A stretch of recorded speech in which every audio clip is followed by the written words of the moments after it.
Plus, Ultra presents The Grey Lodge, The Arrow of Apollo, Ark III. I'm your host, Jin the Ninja, at Wukong Reborn, obviously, but I'm no longer the ninja. I'm just Jin. You can follow the show at Threshold Saints on IG and X. Obviously, if you're listening to this on YouTube, it will be on YouTube. And make sure you like and subscribe to the show at Threshold Saints. You can find all of our episodes. An episode with one of the co-hosts just dropped, Solar Exile, and CJ, who's also a part of our lodge now, but he's been my friend for over a year and a half. Um, Sinister Forces, yes, the name of the Peter Levenda book. So everybody can check that out. Also on the YouTube or on Spotify, Apple, wherever you get your podcasts. And I'm really happy to be joined by both Eros and my boy Joshua the Branch, both of whom I bigged up on the episode I just did with Jules on Grey Pilled. I said he should definitely have both of you on. They were both him and Olivia were both like, yeah, they're both so amazing, and I was like, yeah, they are so amazing, and they're also my friends. So it was kind of like I got to do a double brag that I am cool in my own way, but then I also like I only associate with cool people. So thank you both so much for coming. Obviously, I don't think Solar is coming, but that's totally okay because well, it's not really okay, but it's okay in the sense that like this is how we always go. So and Vanessa's out sick, so we'll obviously mention her right off the bat. Thank you, Vanessa, for participating in the first two. This is indeed the finale for Battlestar Galactica. But we did 2.5 hours for each episode. So I feel like we did the series justice. I mean, 4.5 seasons, how much, and a mini series, how much could we talk about it? And like, obviously, this will be another 2.5 hour series. And I feel like we'll be able to sort of conclude the major points of the metamagic and the sort of Gnostic ideas within the reading the series as a sort of a film text. We'll be able to resolve all the questions, or at least discuss the questions that may have arisen. So I just want to do a little bit of housekeeping. Eros just asked me pre-recording about what we are doing next. Well, I haven't quite figured it out, but I've given this answer several times on lives, so I'll give it right now. I believe what we are doing next is either Apophenion Part 3, so conclusion to that series, which it does require, or it will be the beginning of a new book club series with Michael Hudson's Temple of Enterprise, which is about the history of debt, usury, and money, which I think is also very relevant. It's also our first explicitly political text, although it is a more left wing text, but I feel like we can read it more from our slightly right wing or and metaphysical perspective, obviously. So we're going to try and do that.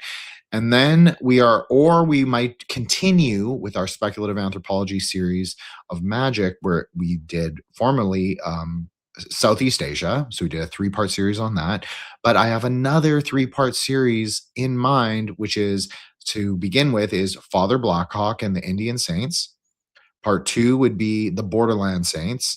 And 3 would be a very special gentleman saint from the Espiritismo traditions of Central America, who I'm not going to say. But I promise it'll be a great series. So one of those will begin next week or end, depending on how you look at it. But we will definitely be doing one of those.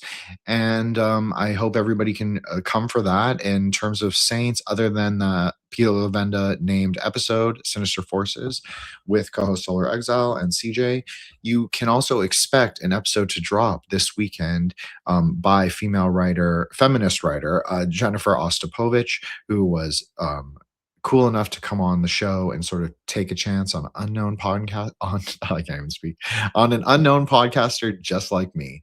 So thank you, Jennifer. I'm sure she's not listening to this, but if someone who is part of that alt-lit crew is listening to this, yes, Jennifer did come on my show. It's going to be a great episode. I've got a great title card prepared. And shout out to Cassandra in the chat, who is not only our resident tarot. She does a lot of astrology. She knows a ton of astrology. She knows a lot of Kabbalah. Her and I definitely bond over the K-ball. We are definitely both K-ball players in our own way, and we bond over that. But we bond over a lot of things because she's also my good friend, and I also consider her a co-host on Saints.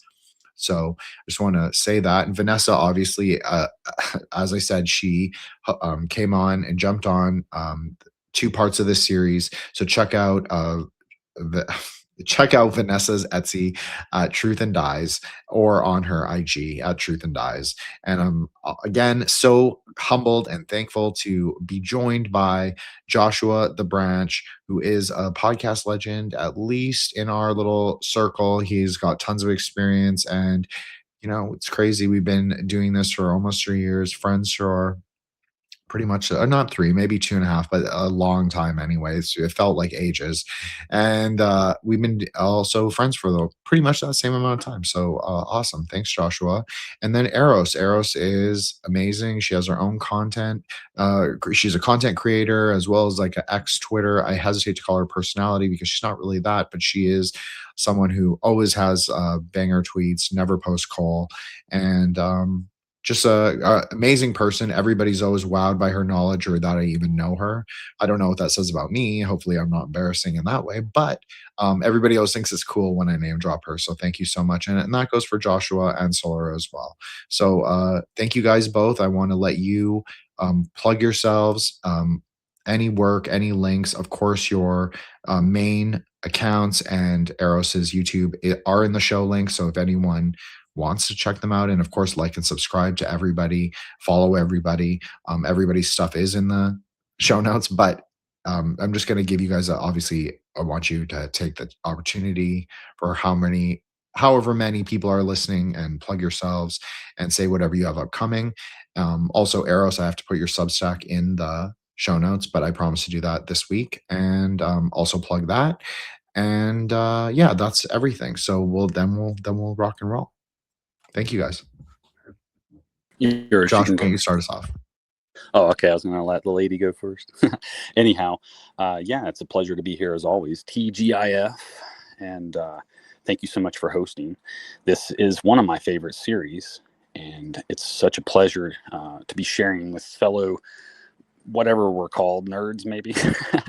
But I had never seen the old one though, so if you ever think of anything to mention from the old one, please be sure to mention that. And again, it's just nice to be here. And oh yeah, check out Vanessa's Truth and Dies shop. I got a nice set of 7 shirts from her, tie dye, and then also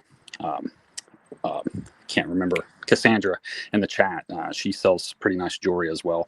And I've gotten several gifts for family members from her. So yeah, please check those out. Thank you, Joshua. Really appreciate that. Yes, I forgot. Cassandra does sell jewelry. I'm so sorry, Cassandra. Yes, check out her Etsy store. She does not just have tarot and astrological tarot services and astrological content. She is so much more. She's also a valued member of our group chat, of our magical group chat. So much obliged. Thank you, Cassandra. I apologize for missing her Etsy, just like I apologize to Eros for missing her Substack, but I will include it in the show notes this week. Okay, Eros, why don't you go for it? Well, thanks for the introduction. There's no way people think that it's cool when you drop my name, but that I'll take it. I was thinking when you brought up like all these ideas for a show, I mean, I wonder if if anybody has a that they want to see first or whatever, you could always just comment maybe what you would like to see. If any of those are like something you're like, oh wow, I really want to hear them talk about that. But yeah, I have my YouTube Eros up, and then my Twitter Eros to Ethos. I mean, I post Cole sometimes, but you know, I like heavily edit my Twitter all the time. I probably delete like 70% of it, but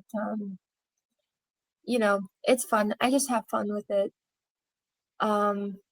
Yes, I still have not watched this show, so I'm gonna be pretty useless in discussing it somewhat, but luckily there are things in it that we are still able to end up discussing pretty heavily, like all of the Greek affiliations, or like the Greek god affiliations, and a lot of that stuff, which has been really fun. So I'm excited to see what we get up to tonight.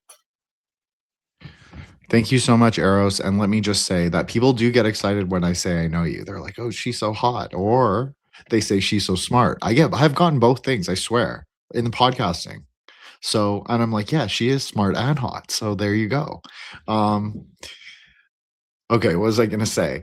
I also edit my own Twitter. I'm not like hugely popular or anything, but like I feel like sometimes I have a good one in me, a good, a good tweet or a good post. So yeah, I feel you on that. It's a curation. That's what it is. Timeline curation. Very Metamagic, as we always say, because we come in consent, transcending time and space to be here together, and everything we say, of course, is speculative. But I think I want to say that Eros has never been useless on this episode or any others, but on this episode, she doesn't even need to watch one episode because it's all about the Hellenic stuff, but it's the Hellenic layer taken much deeper, taken in much more at a Platonic layer. So one of the, I think the first episode that we did for BSG, it was Solar and I and Eros, and we were just both Solar and I were both just throwing sort of Hellenic ideas from the show onto Eros, and Eros would just like kind of run with it and interpret it,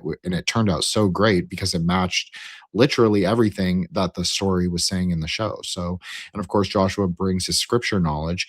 And this is what the show is. It's truly a theosophical enterprise or like a theosophical sort of endeavor. I mean, the show is syncretic. And so it really marries a lot of ideas of obviously the show is based on the Book of Mormon, and the original series from 1978 is Mormon. And you can see I used, yes, as Frau Blucher, our very, very lovely poem maiden, we'll call her, from our group, and a very valued member of our group, also my personal friend, but also a valued member of our group. And so she said, "Baby Hatch Zarek as Apollo." Yes, so this is Dick Hatch, Richard Hatch, when he was like considered super schwy, super handsome, and this is him when he played himself, Apollo. So pretty cool. And the reason I didn't use the British actor from the Reimagined series is not because he is not also schwy and talented, but simply because the Kino was just not quite as good for the Reimagined series. But it's a much better series as like a story and like episode as per episode. It's just it just doesn't capture the kind of vibe that the original did. But the original is also drawing a lot from Star Wars, as you can even see from his outfit. You can see it has that very outlaw of the stars. I can't even Han Solo. That's exactly what I was thinking of. I don't really like Star Wars, so I always forget about it. Anyways, this is a long story. We won't get into that. But yeah, you can see he has a Han Solo quality. So tonight we're going to talk about the Arrow of Apollo. Well, what does that mean in terms of the series? So the way I wanted to start this, because the Eros does start at Malkuth or the Earth, but Malkuth is really where? Malkuth is really on the moon. Yes, we are Hyperboreans here. We do believe in the civilization of the moon, which is really ourselves and our consciousness, right? That's really what that means. It's just a metaphor. I mean, yeah, maybe there is a metaphysical layer and maybe there is a civilization on the moon, but for today, we're going to take it as a metaphor. So, we have our kingdom on the Yasodic consciousness, or our kingdom begins within the Yasodic consciousness. So the arrow is the ability to take us outside of the 5 and the 6, outside of the I know people are going to be like, 5 and the 6, he's talking about Gevra and Tiferet. No, I didn't have a stroke, I promise. I'm really talking about Yesod and Tiferet. And if you want to know the reason why that is, well, you have to listen to a different episode, but just take it for granted, or don't take it for granted. Take my word for it that I'm just referring to those two things. So the arrow takes us out. Well, there is no other place to begin than the intro and the theme song, which I have to say, shout out to Vanessa. It's interesting because when we first planned to do the series, this is the first thing I thought of. I was like, the series opens with the Gayatri mantra. There's no, I could probably speak on this for its own episode. I won't, but I could. The Gayatri mantra is the mantra that opens all mantras to fruitfulness. This is how it's considered. Yes, it is a normative Sanskrit mantra, but it is meaning that it's exoteric, not esoteric, but it is often utilized by esoteric people to increase the potentialities of the bijas within their esoteric mantra, meaning that recitation of a certain number of Gayatri mantras allows the upasaka, the practitioner, to become more potent at the recitation and understanding both of mantras themselves, any mantras that follow that specific sankalpa, that number of recitations. So the Gayatri mantra is also the goddess. Well, okay, let's start with what Gayatri is. She can also be the goddess of a river, and so it's for the river of knowledge. So when you look at iconography, this doesn't really appear in iconography. Typically, she'll sometimes appear as Saraswati, the goddess of textual learning, Vidya, but it's not Vidya of like the secret wisdom, like the Mahavidyas. It's the Vidya of the Vedas or Vidya of the Upanishads. So it's the knowledge of the normative orthodox text. So she can appear as a lesser goddess in her retinue, sometimes in her iconography, but she can also be syncretized with the goddess Ganges. So if people are familiar with the Ganges River in India, you will understand Saraswati is also a river goddess. Originally, in the pre-Vedic days, Saraswati, her worship became primarily, it was about a river. It was about a river, and the river, because the river, water is life, right? Like everybody is kind of familiar with that phrase, water is life, and women carry the water to give birth. So it's sort of part of women in a way. They're much closer to water in general. This is obviously not true for everybody, but this is true for a lot of them. Hey, may I interject real quick? Absolutely, please do, and So feel is free, either of you, space- to at any time. Is space itself, in that sense, somewhat of a feminine womb of sorts? And I guess that's pretty much my question. Yes. Yes. Well, Sorry, yeah. So Eros, go ahead. So it's like an archetype kind of thing. Then, okay, cool. Eros, do you want to expand on that? I apologize. I didn't mean to say yes at the same time. No, I was literally just gonna say yes, but yeah, we can talk about it. I mean, yeah, like you have Nui, or you have the fertile Gaia, the fertile ground. The feminine is, or even like a memory matrix. I would say the feminine is largely associated with space, even like chaotic empty space. Yep, I'm just gonna riff off this. It's such a great point. Thank you, Eros. I know I put you on the spot. No, it is. That's exactly what it is. This is the deeper tantric idea, is that the feminine divine consort, the Shakti, if you want to just put it in more gross tantric terms, and by the gross tantric terms, I'm obviously talking about Indian tantra, not Buddhist tantra, which is a little different, but this is the perfectly fine explanation, is that the consort really is space. That's really what she is supposed to be, wisdom free in space, liberated unto space. And then when she joins with her consort, who also is space in one way of thinking, like he's time transcending space. And so when they are joined together, what is the space between them is love. So that's why in Buddhism, at least, they're always depicted in consort yoga in Yab Yum, because they're in love. And that's what sort of is the governing force of the universe. So yeah, so she is space. And when she's depicted alone, I might throw up a icon in a minute if Joshua or Eros wants to take over for a second. But yeah, that's exactly what it is. And that's also the Zimzum. Like you and I have talked about this, Joshua. I'm sure Eros has heard me say it. I've said it so many times. Is the idea of Zimzum is the best example of Zimzum. The expansion and contraction of the universe is a womb. Well, what is a womb if it does not have the empty space within it? But it's still contained within something. And it's also massless and luminous, which means it is not nothing. It is a direct refutation of nothingness. So in Buddhism, we would also say the same thing about a womb, is that it's the best metaphor for emptiness, because emptiness is never nothingness, but as I said, luminousness and masslessness. So you have to think of the Gayatri mantra as the river flowing from, this is how I think of it. Well, whether anyone else does or not, that's totally up to their will. But how I think of it as the river flowing from Dath, you will see on iconography of Shiva. Again, I will put up an icon of this in a few minutes. But you will see on Shiva's for crown, his like top root. It's like he has dreadlocks, so it's like a root. It's like a top knot. Sorry, I couldn't think of it. A top knot, like a bun. So it's on top of his head. He'll have the crescent moon, but in a very specific way. And so the crescent moon on Shiva's head doesn't actually mean the crescent moon. It actually refers to the eclipse. A lot of normative Hindus don't even know this knowledge. This is often why I developed an early reputation for fighting with them, because a lot of their iconographical knowledge seems to have, I don't know if it was ever really there, but someone knew.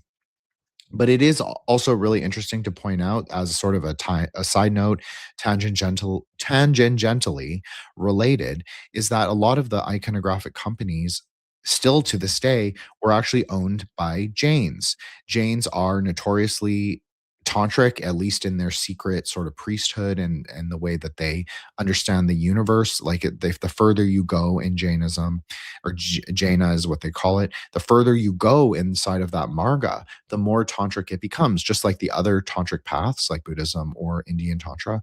But with Jainism, um, it tends to just be part of the you're just gaining secret knowledge as you move through. Whereas if you move through with Indian Tantra or Buddhism, you don't necessarily gain greater knowledge of the texts. You don't even necessarily gain different teachings. It all depends on the realization of the student. But if you move through Tantra in a Jain sense, you actually are gaining, at least conceptually, higher knowledge. So they are actually introducing you to the secret texts right away. So, well, not maybe right away, but they're introducing you along your path. So that is very interesting. And a lot of Jains do have, like I would say, Kabbalistic knowledge, a very, and they do also describe the universe, the multiverse, the metaverse, whatever that is, the hyperspace kingdom. They do describe it as a tree. And a lot of Jains do are involved. I think they're the second biggest demographic involved in the diamond trade. And you might wonder, what does this have to do with anything? Well, the diamond is the best metaphor for Netzach, because it is like the light shines through a diamond. And what is the Sephira but the light passing through the diamond into space, into empty space? That's really what the Sephira is. So, yeah, I think it's interesting, because only someone who had like more Kabbalistic or like deeper astrological knowledge, like, don't get it twisted, like Eros has deep, deep astrological knowledge. Like, she might not totally understand when I go Kabbalah heavy, but when she speaks, I understand that she's saying the same thing for me. So, I just want to say that is that, like, you'd have to know that to like to say, oh, I'm going to be in the diamond trade in mass as a demographic. You would have to have a stronger Kabbalistic idea. So, anyways, to go back to the Shiva thing, so you have the crescent moon with Wait, the I just wanted to say really oh, quick. sorry, I was Well, we know the people who dominate the diamond industry too, they do have a very strong Kabbalistic understanding. So that's kind of funny how that parallels. I wanted to ask you a question just because we're talking about the river goddesses. I wanted to ask you, what's your take on like the idea of the annual flooding of the Nile River? I know we talked about this before, really super in depth, like talking about Saturn and like clay and water flowing over clay and clearing things out. And I don't know if you remember that conversation, but uh, we never really got to talk about the meaning behind the flooding of the river. I'm surprised that you remember this, but I remember this. But thank you for remembering. I thought this was one of our best conversations, especially like in a group panel. Um, It's a great question. So for me, I think when it comes to like the Nile, I mean, Isis is likened to the Nile many, many times in the Kemetic materials, right? Like she's blue green like the lotus that grows on the Nile. She's blue green like the waters and the vegetation that is on the Nile. I mean, it's very tantric if you understand the sort of epitaphs of certain goddesses, not all goddesses, but certain goddesses. And like I always liken Isis to Tara, blue green Tara, because she does in fact hold a blue lotus.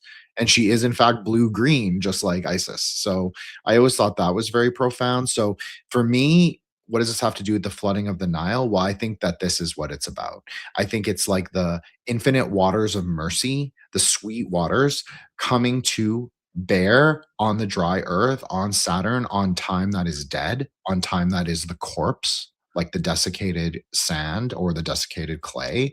And I think it's the revivification. And that even is the story in the Puranas, not the Tantras, but the Puranas, is that, well, it is actually also in the Tantras. So let me just clarify that. But it has deeper tantric meaning even in the Puranas. But the Puranic, the outer exoteric story is that Shiva swallows the hala hala poison.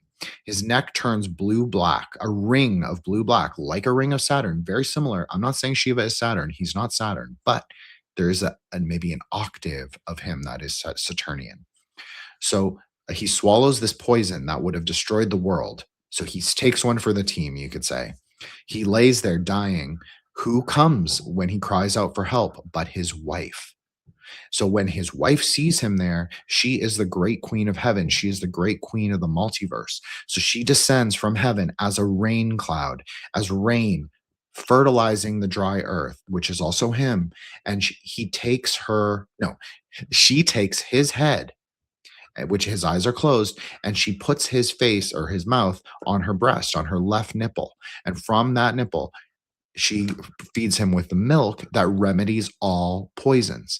That milk is a metaphor for, you could say, samsara, but you can also say for the kind of spiritual boons and blessings that only an octave of Jupiter can bring, because that is what Tara also is. She is at least related to an octave of Jupiter, not necessarily Jupiter herself. Obviously, she is a star. So, in the tantric way thinking, she is higher than the planet, but she definitely is related to Jupiter. And in the Vedic story, which is much older, but it's not necessarily the tantric meaning of the story, but she is actually the wife of Jupiter, the wife of the planetary god of Jupiter, maybe not Jupiter himself, but anyway, so it's definitely deeply related. And you can also explain this in Kabbalah, is that the relationship between Bina, Saturn, and Hesed, Jupiter, is one of perception. So knowledge and understanding, both what is between Bina and Dath, can only be understood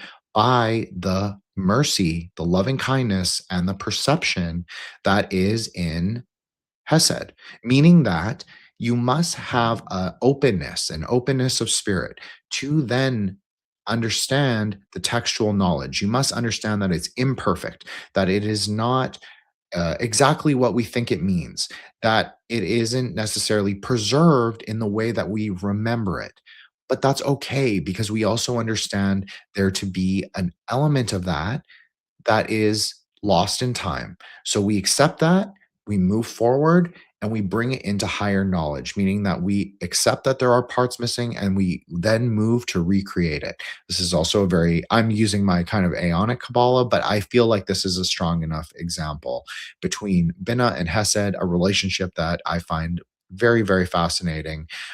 You can also say that Bina and Hesed is about the yoke that sort of ties the governing forces of the universe together. The Saturnian urge to stay static, which is not bad. And it's not static in the conventional way where you're saying that with it doesn't mean stay the same. It just means that you're more rooted in material reality, whereas Jupiter is so much of the idea, so much forward thinking, that it wants to go, go, go. And Saturn's like, no, you must stop and consider this, consider history, consider tradition. So they kind of have a very interesting relationship. And I've often likened it to that of the Tefillin cord that Jews wear, because it is very much like this. It is very much the binding of love into Ahava. It's not necessarily, I've defined it in the past as obligatory love, and that is what it is, especially when you've seen those documentaries of the Hasids and they talk about God as a kind of a negotiation. That's very much of this path that we're talking about, which is also why that Hesed is the archetype of a lawyer, which people might be surprised about. And so is Gevra in its own way, Mars. So there, I would say that how does this relate to the flooding of the river? Well, you must have you must have the generation of life to create it. It cannot just be right. It can't Saturn cannot generate. That's not Saturn's role, then that's not Saturn's potentiality. The potentiality is really held by Jupiter. It's not the only one, but it really is. It's definitely propagated heavily from there. And there's also always a tradition of Jupiter being associated with the supernal waters, with vegetation. And this is a tale as old as Babylon, as old as Sumer. I mean, there's relationship between this kind of Jupiterian quality and these kind of in spirituality. I mean, this is something that gets really lost, I think, in a lot of discussions of Jupiter. Jupiter is a very spiritual planet. You can look at some of the herbs of Jupiter when you discuss this, like hyssop. Hyssop was used for the cleansing of the temple of Zeus as well as the cleansing of the temple of Jehovah. So, it's a perfect Jupiter herb. It's even purple in color. It's named in the Bible. Now, whether that is the hyssop of the Bible, Psalm 51, or not, it doesn't matter. It's the Wait, plant that sorry, Eros, go ahead. if people don't believe Jupiter's spirituality or associated with it, what do they think it is? Just like hedonism, probably. I think they relate it to money, mostly. Money. Okay, that's Like bizarre. high honors and blessing. Because, okay, this is what I think, Eros, is that the first three pentacles of Jupiter in the Keys of Solomon are all related to money. And of the seven pentacles of Jupiter, I think five are dedicated to wealth in some way, whether it's protection from poverty, protection of your money from outside forces, spiritual or otherwise, and then three to draw wealth specifically, but they're not just wealth, they're high honors and wealth. I think that is the missing link. I think that when you want to go more worldly material octave, it's both high honors and wealth together. But I think if you want to go very well, you're dropping down, you're almost dropping down into Netzach. When you're focused strictly on material gain, you're almost just dropping down into Jupiter, or not Jupiter, Venus, rather than the higher octave that Jupiter likes to be at. That's what I think. That's just my opinion. Joshua can obviously give his opinion. Eros, I'd love to hear more from you, if you agree with that or not. I just think that people associate it often with money. I know Josh has a question about something said earlier, I think, so I'll let him ask that. But yeah, I don't associate Jupiter with money at all. So, but I could see it, right? Luck and stuff like that. I guess people, when they think of luck, they're like, oh, well, what do I want? I would say if the focus is around money with Jupiter, and that's more like a personal, probably coming from like a personal framing of somebody's personal desires.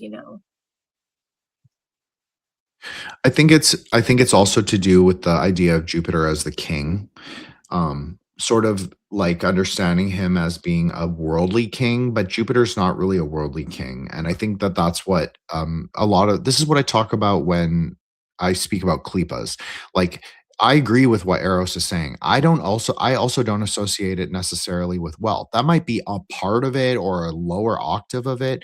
I don't see it as being of the nature of, like, it's definitely not of the nature of Hesed. Now, whether it's of the planetary nature, I agree with Eros. I don't think that the higher octaves have to do with wealth, but I think that maybe the lower octave have a wealth implication. So if we're going to talk about that, at least we have to reference at least one time so other people can look it up, the Psalm of Jupiter. Now you might be thinking, this is crazy. What are you talking about, Jen? Psalm of Jupiter? Yes, Psalm 112. So if everyone has their KJV in front of them, or a link to one anyway, online, you can go look it up, and it says, wealth and riches shall be in his house, and his righteousness endureth forever.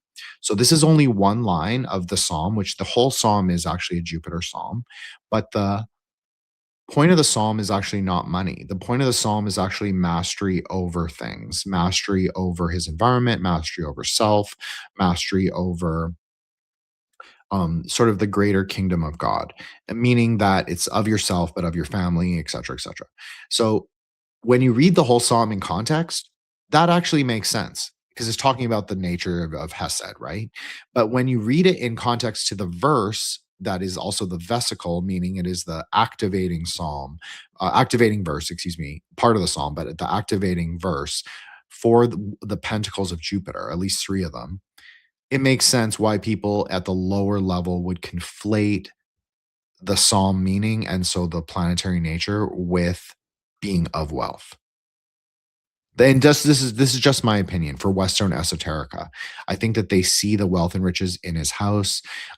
They just focus on that rather than righteousness and the other things that are actually associated with Jupiter. Those are the more foundational and more important things. Yeah. Yeah, I agree with you, and that makes sense. Yeah, like wealth, from meaning and from um, having a certain life, you know, wealthy enough to not want. And I think that that is you're touching on it. It's wealth enough to not want. It's you're never because even if you think about it in Kabbalah terms, Hesed is not rooted in the material pillar. It's rooted on the blue pillar. So you cannot say it is about material concerns. Just like Netzach isn't Venus is not really about material concerns either. She just gets fixated on the beautiful things before her, of which she also is.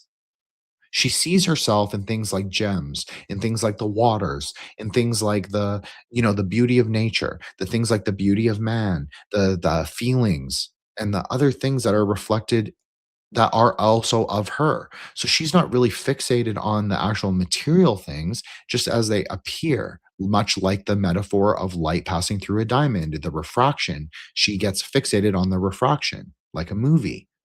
So, yeah, I agree that it should not be it's not about wealth that is rooted there. It's about wealth that sort of travels with you through the marga, through the stages of your life, meaning that you should be comfortable enough where you're not it's not a burden to you to practice spirituality. I think that is the true wealth of Jupiter. And then also having the capacity to be generous in the face of sort of the harsh worlds.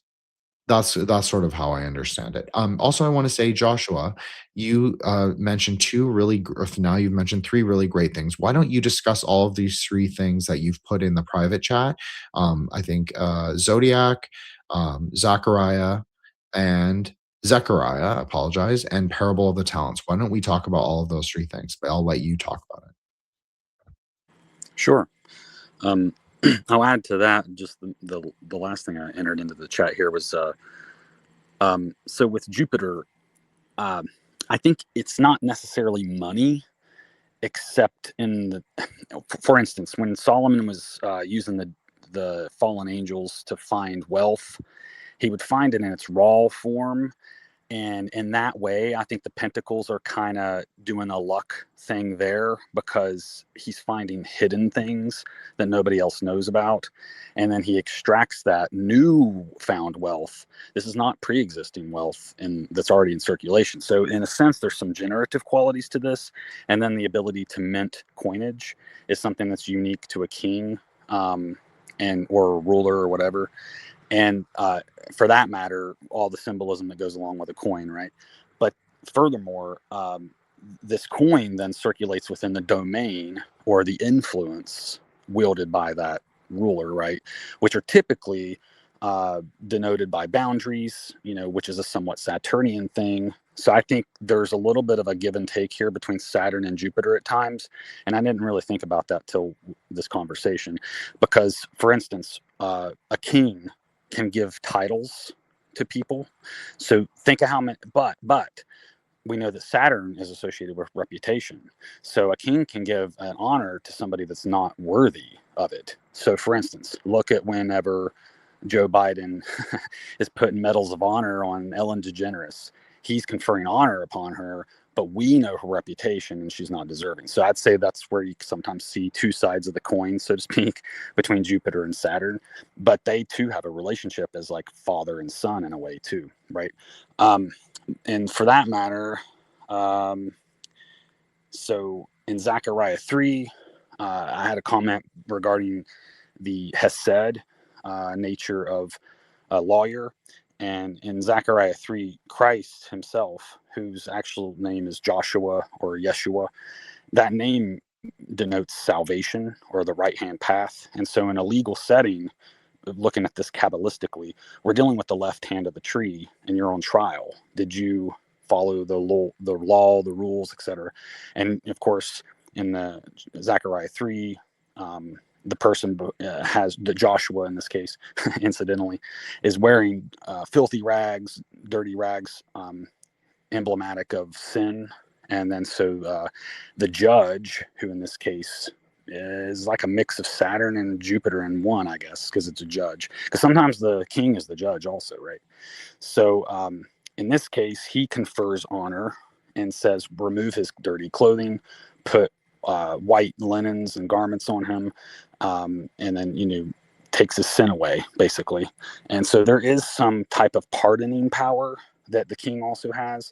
And I think that is an important thing to highlight too with Jupiter, is that this kindness can come from conferring pardons, conferring honors, conferring boons. But it's not wealth the way that you and I, or us little people probably look at wealth.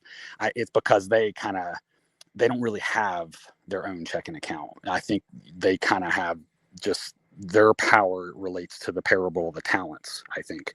And that went well, I guess. So let me finish by explaining that real quickly. So in the parable of the talents, each of the Lord's servants are giving talents, which is another word for wealth, resources. It's not really clearly defined what the talent is. However, I think it's a double entendre, at least with the English language, to denote whatever skills you're given by God, right? So in this parable, these people are instructed to use their talents and multiply them. And one of the servants takes his talent and buries it in the ground so that he can have the satisfaction of returning it to his Lord upon his return, who in this case would be Jupiter, I guess, right? And so the Lord returns to his estate, expecting to find each of his servants having multiplied his talents.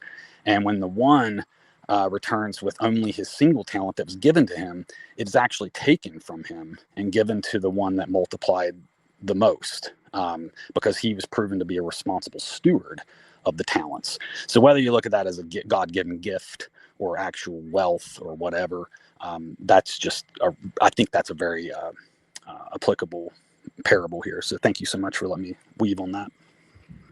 You are most welcome, Joshua. And before I ask Eros if she has anything to add on the nature of Saturn, Jupiter, I just wanted to add that I think this is often where this is where a lot of the Saturn mindfuckery, the people that get really stuck on the negative quality of Saturn, I think that they take the perspective that Saturn is only negative. But you have to admit that if we're talking about the Sephira, meaning the much higher octaves of the planets, that Bina is not evil, and Hesed is certainly not evil, since Hesed is the one quality that we can assign to God, whomever that may be, loving kindness. So it directly correlates to what you said. I think you nailed it. And I think this also goes along with the correspondence to Hyssop. You mentioned the ability to pardon or cleanse people, absolve them like a secular priest of their sins. And this is exactly what a lawyer or a judge, or sometimes a priest. And yes, a priest can also be represented by Hesed. It depends on the kind of priest, right? There are different positionalities for each archetype. It's not fixed. You have to be flexible enough to allow for that. And it also makes sense in terms of the tree and the planets. So Hyssop is the cleansing herb. It does protect against witchcraft and sorcery, and it also can break curses. So, but these all three things mutually inform each other as a cleansing herb. Cleansing doesn't just mean purify on the exterior sense. It actually means to make whole, make anew, like be reborn. That's another way. And it was also traditionally used very extensively for baptism, even in the Jovian temples. So it has a direct Mediterranean linkage. And this is why we started even using the Hyssop officinalis for all biblical working, because it makes total sense if it was used by Mediterranean Jews and also Mediterranean, I'm calling them pagans, at the same time, it's totally fine. It completely makes sense. It's like asking God to absolve your sins by using it to cleanse his altar. So you are performing an act of loving kindness, of like reciprocity, by cleansing his altar with the bitter herbs, just like they would use for Shabbat, to represent. Well, modern feminist Judaism actually uses the bitter herbs to represent the feminine, female prophets, but traditionally it would be to represent like the prophets that are like Elijah, all of those, Elisha. I can't even remember. It's been a long time since I've ever been to one, so I mean, I've been to a couple, but it's been a long time, so I don't totally remember. But I know it's to represent some of the prophets, and so that bitter herb sort of is the negotiation, but you're doing it through like this purifying idea. And it's interesting because purple in general is not totally associated with Hesed, but is an inner layer color of Tiferet. But you have to understand that the true Tiferet, the true sense of balance, of equilibrium of the universe, is called the Tiferet of Hesed. So you would have a direct blue, green, or blue, depending on how you understand a nature that corresponds directly to the red nature, which is sometimes, well, often, most often is Gevra, but is depicted anyway. So it's the meeting of those two things in synthesis, but you are relying in the tension, just like I always liken this, the aeonic cycle, to a bow that is like taut with the arrow notched. So it's tight. So that's really what it is. It's Hesed is always ready to go. It's ready to fucking rock and roll. It's ready to shoot across the ocean, right? In infinity. But we hold it in discernment. So that is really what the true Tiferet is, at least if you go by that kind of Jewish Kabbalah, is the Tiferet of Hesed. So it's the balancing act of Hesed. It's not that Hesed is ever, you never put a block before it and you never withdraw it fully. It always has to be ready to go, but it has to be ready to go in discernment. So that's what I also wanted to say about Saturn, because obviously we could consider Mars to be a lower octave of Saturn in some ways. But and even if you were to say that, which I don't know if I'd be totally comfortable saying that, but yeah, I think that's one valid way to understand in a way, in a sense. But I also think that it shows that Bina has a Hesed nature. At least you can ascribe there to be a certain Hesed nature to it. If we go by Lurianic Kabbalah, which everybody in the chat at least knows that I much prefer those style trees, or the post-Lurianic trees, like DCS style trees. There is a secret path, like Rabbi Lurius did posit a secret path. He wasn't the first one and he wasn't the only one. So let me just say that as I expanded in my Kabbalistic knowledge, the more that the tree the tree that I'm going to call it experienced, the more that tree sort of reifies itself. The more I look back at the wisdom literature, the more I see what I saw was like other people were talking about. Not everybody, but I see other people referring to the tree in the same way. And so there's always been a path. If you go by Sefer HaBahir, there's always the Book of Splendors. There's always been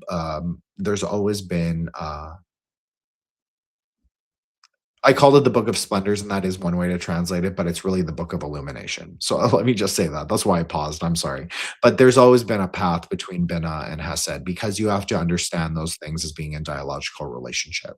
So yes, the judge or the old king or the sort of decaying institution, all of those things can have mercy. They can embody mercy. They're just not at that position most of the time. So that's why you require the lawyer. You require the lawyer to stretch the thread, to make to release the arrow, to allow the infinitude to take manifestation.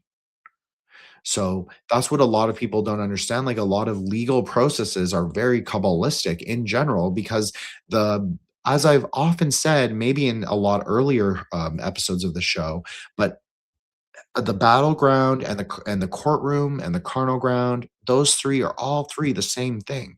It just depends on your perspective, on your view. But you have to understand how they all interrelate, and maybe in a non-dual way, they're all the same.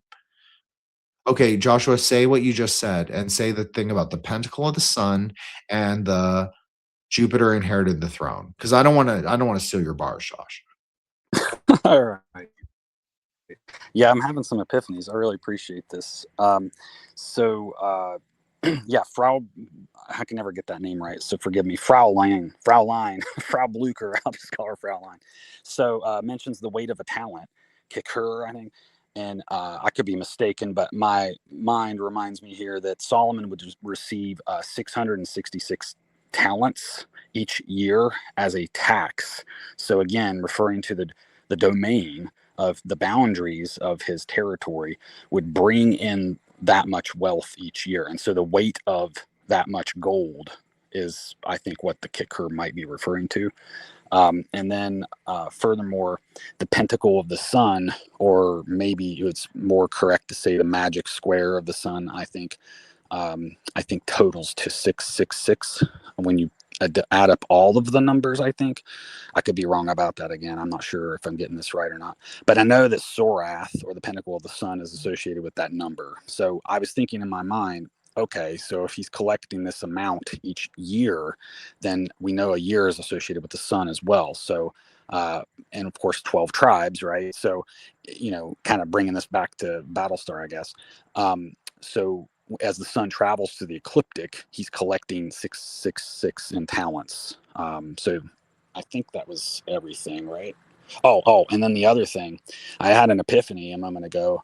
Oh dear, I see a small baby skunk. Good Lord. I'm outside. Anyway, it just occurred to me that Jupiter inherits his throne from Saturn, because we refer to Saturn as thrones, right? And those far-reaching bodies that are not influenced by others, right? So they kind of have a sovereignty. I think that's maybe what sovereignty is kind of like, right? Is you have the ability to not be influenced. So anyway, thank you so much for letting me weave on that. You are most welcome. And I think that the metaphor of the throne is really interesting. And if I knew tarot better, I would try and relate the way that the Golden Dawn maps the tarot onto the tree. But alas, I do not. I can only understand it from my Mahavijja Tantra and like Hebrew Kabbalah method or like style. But I think that there is something there. I think that I always envision, okay, so let's use Tantra. The king of the Mahakala, the king of greater time, he is seated on his corpse throne. Sometimes he's dancing upon it, but he's always on the corpse throne, the throne, not the crone, the throne of skulls and corpses. So I agree with that. And Jupiter is always, well, not Jupiter, but the Vera, the hero who is always depicted at Jupiter, other than Tara. Tara is also depicted on a corpse, but she's not static on the corpse. She's actually able to move through the carnal ground. Because she's a Dakini. So she dances through the carnal ground. She's also infinite in her capacity. We've talked about this many times on this show, on my show, when Arrows had me on her show, when Joshua's come on, every time. I don't know. We've talked about Hesed so many times because I place great emphasis on that. Bodhicitta nature, because I think that is one of the keys. I think it's just a conceptual key, but I do think it's a key. I think it's a primary key, especially if you use the Aeon. I won't say mine, but the Aeon, excuse me, the Aeonic framework. I think that it's sort of, I can make a Kabbalistic case, a strong one, that actually it's a very important principle, if not the governing principle. But I think it is informed by the main principles of the Aeon, so I think you can't ignore it. And so, I think but anyways, the Virus is depicted on a Garuda. So the Garuda is the Thunderbird. The Garuda is the Thunder Flash. It's the whole story of the Garuda is their sound, their bija, their sacred seed syllable is actually the sound of space cracking open and allowing the sound of thunder to penetrate through it. Now, the actual perception of the sound, very interestingly, is actually Tara herself. She is the hearer. She is the us in perception of the sound of thunder. But the actual sound of thunder, the phenomenological sound of thunder, is said to be from the Garudas clawing through space, rending space to create the sound of thunder, the great Tron. That's the bija anyway. Trom.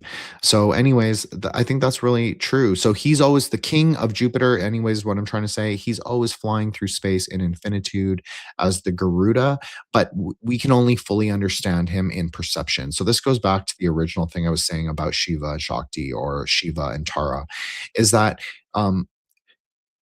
Jupiter can keep moving in infinitude, but it doesn't mean anything unless we can understand it.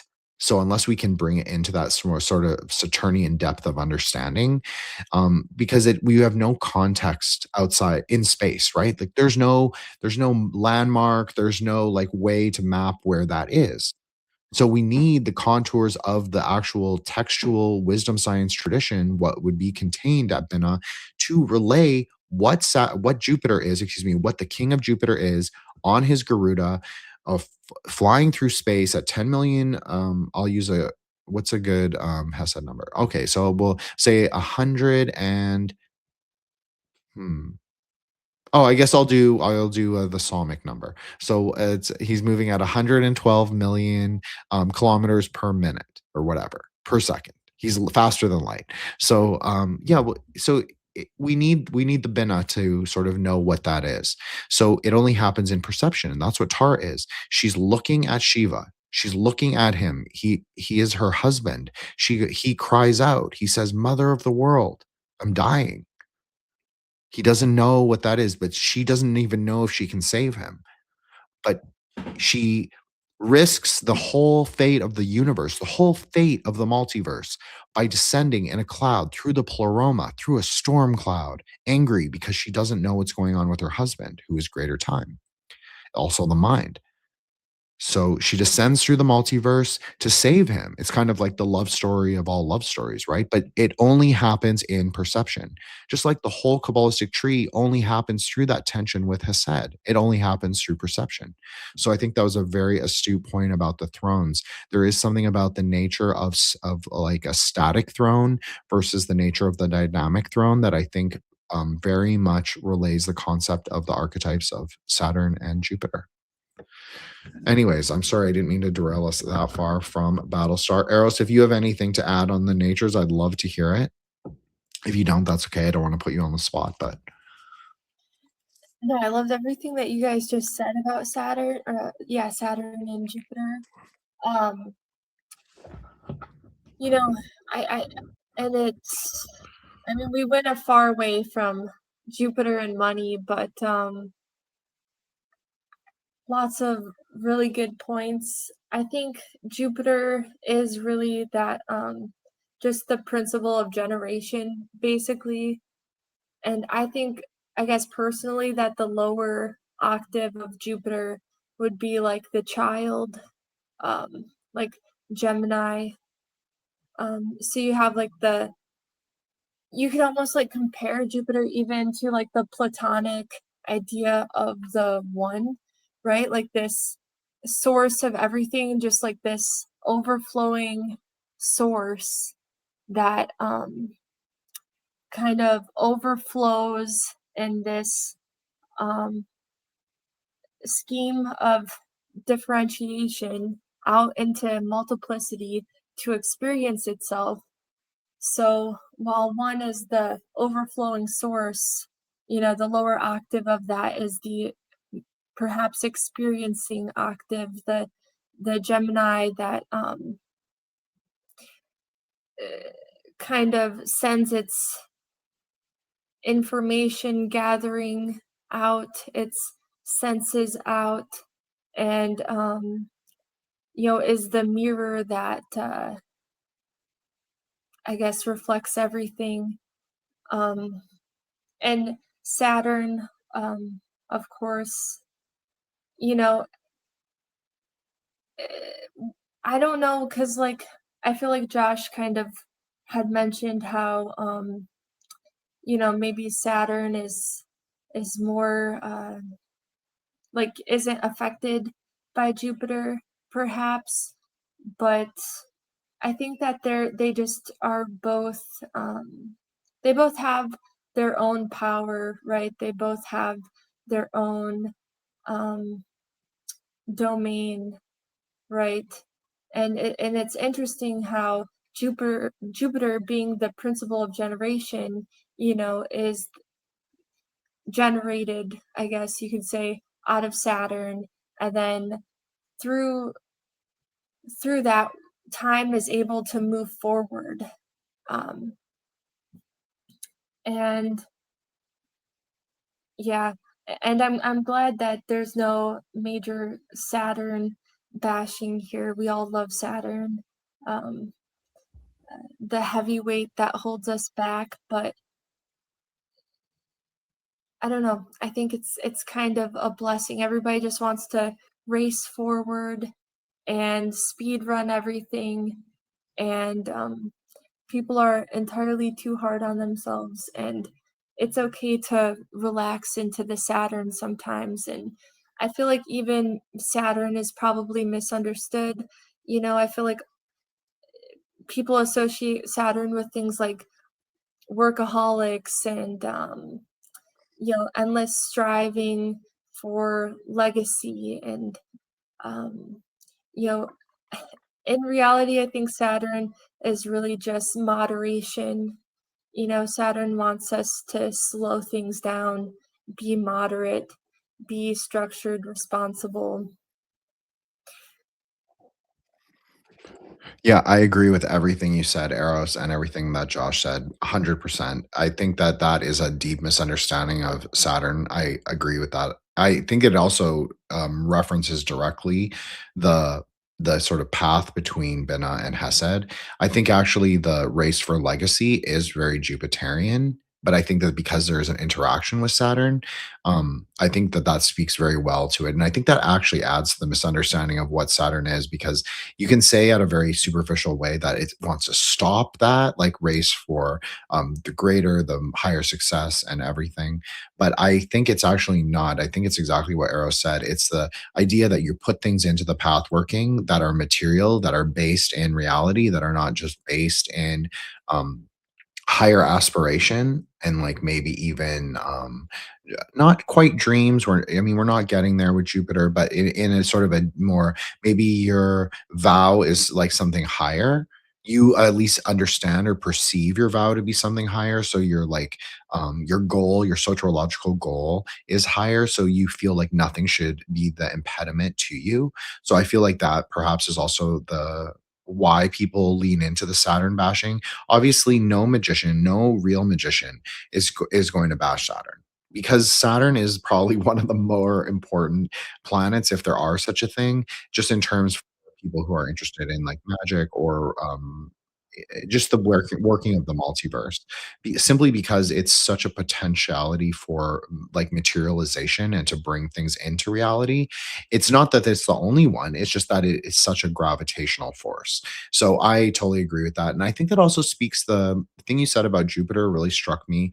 It's very Hasidic in many ways. Is like there's a lot of Jewish Kabbalists who also ascribe that same thing to Hesed and to the nature of God, saying that Hesed is the only singular quality, although it manifests 13 times.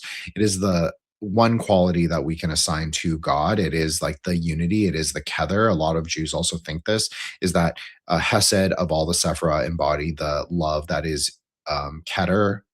It embodies it the best or the most in infinitude and multiplicity and everything.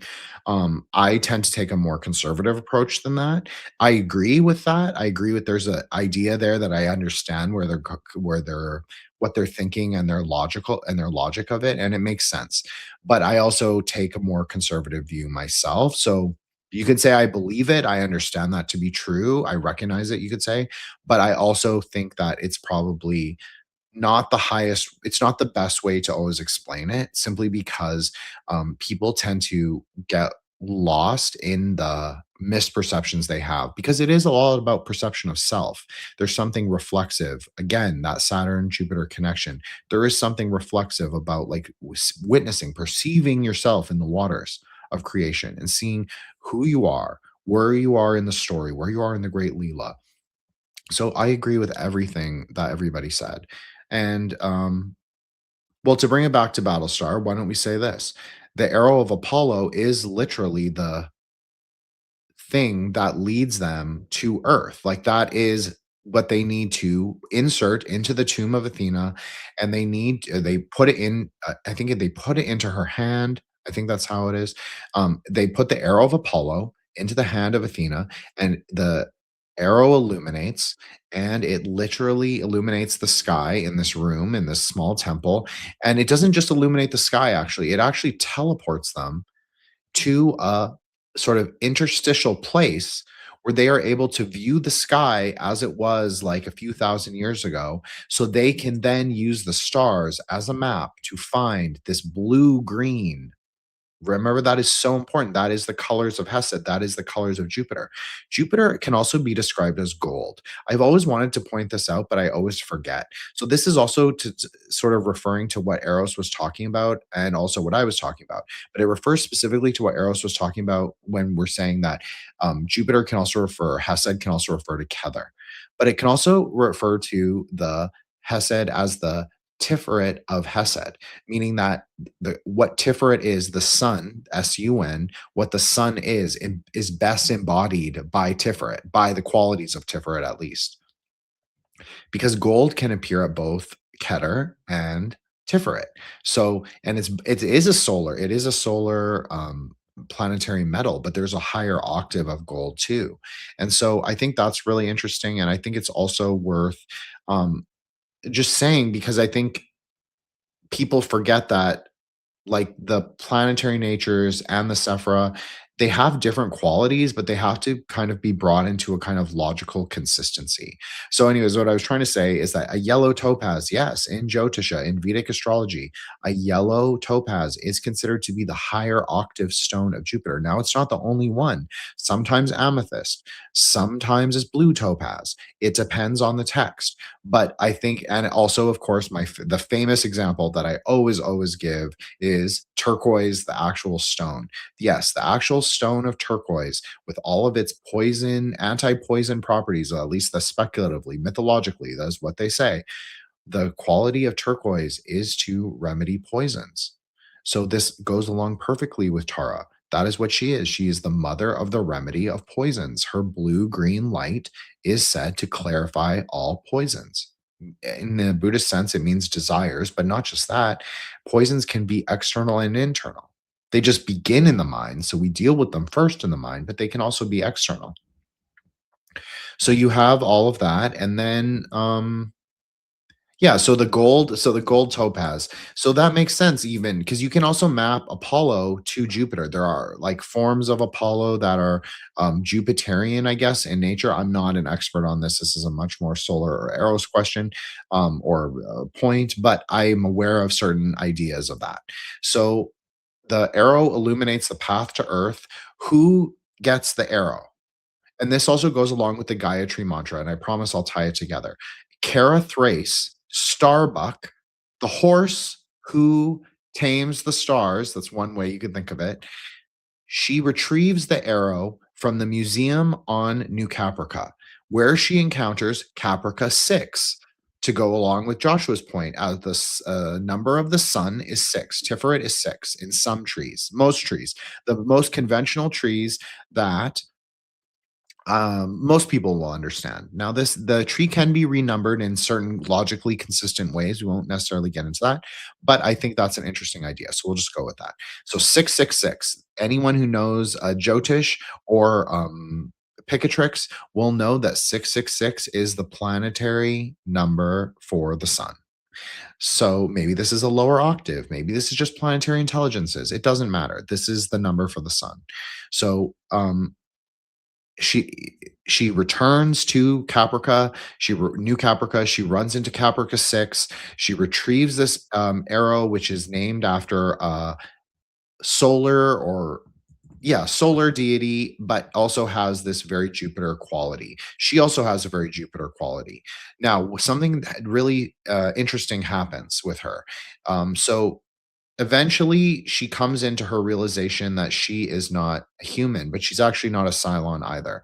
She's never defined, particularly in the series, and Ron Moore, who is the writer and the creator of the series, he never gives a definitive answer in any interview that I've seen. And this is when I was a huge like nerd and wanted to know all the lore about it. He's never confirmed anything, but he admits that there are several theories, including some of the writers have their own ideas. For me, when I watched the series fresh, it always made sense to me that she was the first hybrid. They just didn't have a word for it for when she was, when she was conceived. It implies it in the series very strongly that either her father was Leoben or her father was the boxed series. So we talked about this when we did our Cylon episode. The one of the Cylons is boxed, meaning that Daniel, right? Which also goes along with Jupiter. That okay, I'll make a different point. But there's also an implication that her father is not just it could be Leoben, that's one option, but then there's a kind of deeper implication that her father is actually Daniel, the Cylon that no longer exists, the only Cylon that cannot reincarnate from the beginning. So it would make sense. They don't really have a way to categorize her because, in some ways, Daniel does not exist according to the Cylon's own religion. The Cylon religion is predicated on reincarnation. If something cannot reincarnate, it does not exist. This is how the Cylons justify the genocide of humanity. Now, to go back, something that I think Joshua and I spoke of this in one of the episodes, we talked about the book of Daniel. Well, if you go to the Key of Solomon, if anyone has one, Key of Solomon, go to the Pentacles of Solomon or go to the Pentacles of Jupiter. The Pentacle of Jupiter, I can't remember what this specific number is. It might be 4, it might be a different number. Don't get mad at me. But one of the Pentacles of Jupiter for prophetic dreams, the vesicle of that pentacle is actually the prayer of Daniel. So there is a Jupiterian, a Kabbalistic idea that the book of Daniel is not just related to the pentacles of the moon, of which it also is, but it's also related to the pentacles of Jupiter. So that's very interesting. So we have this kind of Apollonic connection, and she is really associated. She has blonde hair in the series. She's very tough. She is a great fighter, physical fighter, and she's the best star pilot.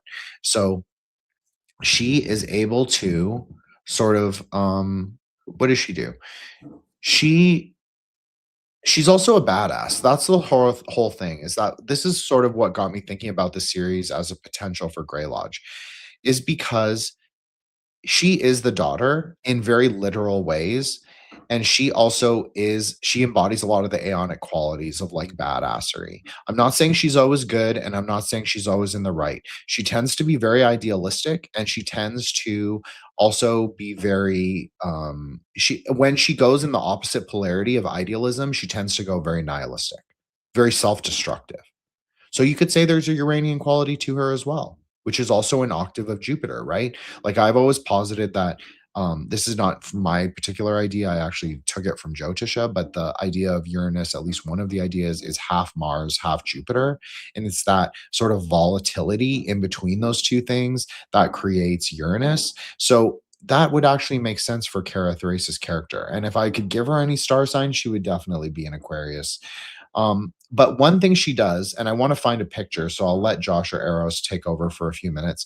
But one of the things she does to find the octave of Earth. Okay, so I should go back a little bit. So we're talking about music, music of the Sephira, music of the Sun, music of the Jupiter. So eventually what happens is the ships get lost. The ships stop going towards where the arrow is pointing. Now the arrow is in her mind, meaning that the arrow is also her intuition. It's not just like a physical object. So, but she actually starts to articulate it as a song. It was a song her father played for her, and the sort of path or the map to Earth, that blue-green planet, the Jupiter, you could say, metaphor for Jupiter. That path is also in a song. So she paints. That's one of her things that she does. So she actually paints a thing. I'm going to pull it up, but she paints what looks very much to me as a Kabbalist like a Sephira. and she paints it. And as she paints it, she recalls the song her father taught her. So you could say she is actually painting the experience of the Sephira, and through that association, through that epiphania, she is able to retrace the path of the stars, even though, as maybe this is so interesting, but we were talking about space a little while ago. She is actually able to map through sound, the one element that is capable of traversing space. She is capable then, after she maps the song as notes, she can then trace their steps back to Earth, even though they are not in the fixed position, even though they are Jupiterian and not Saturnian.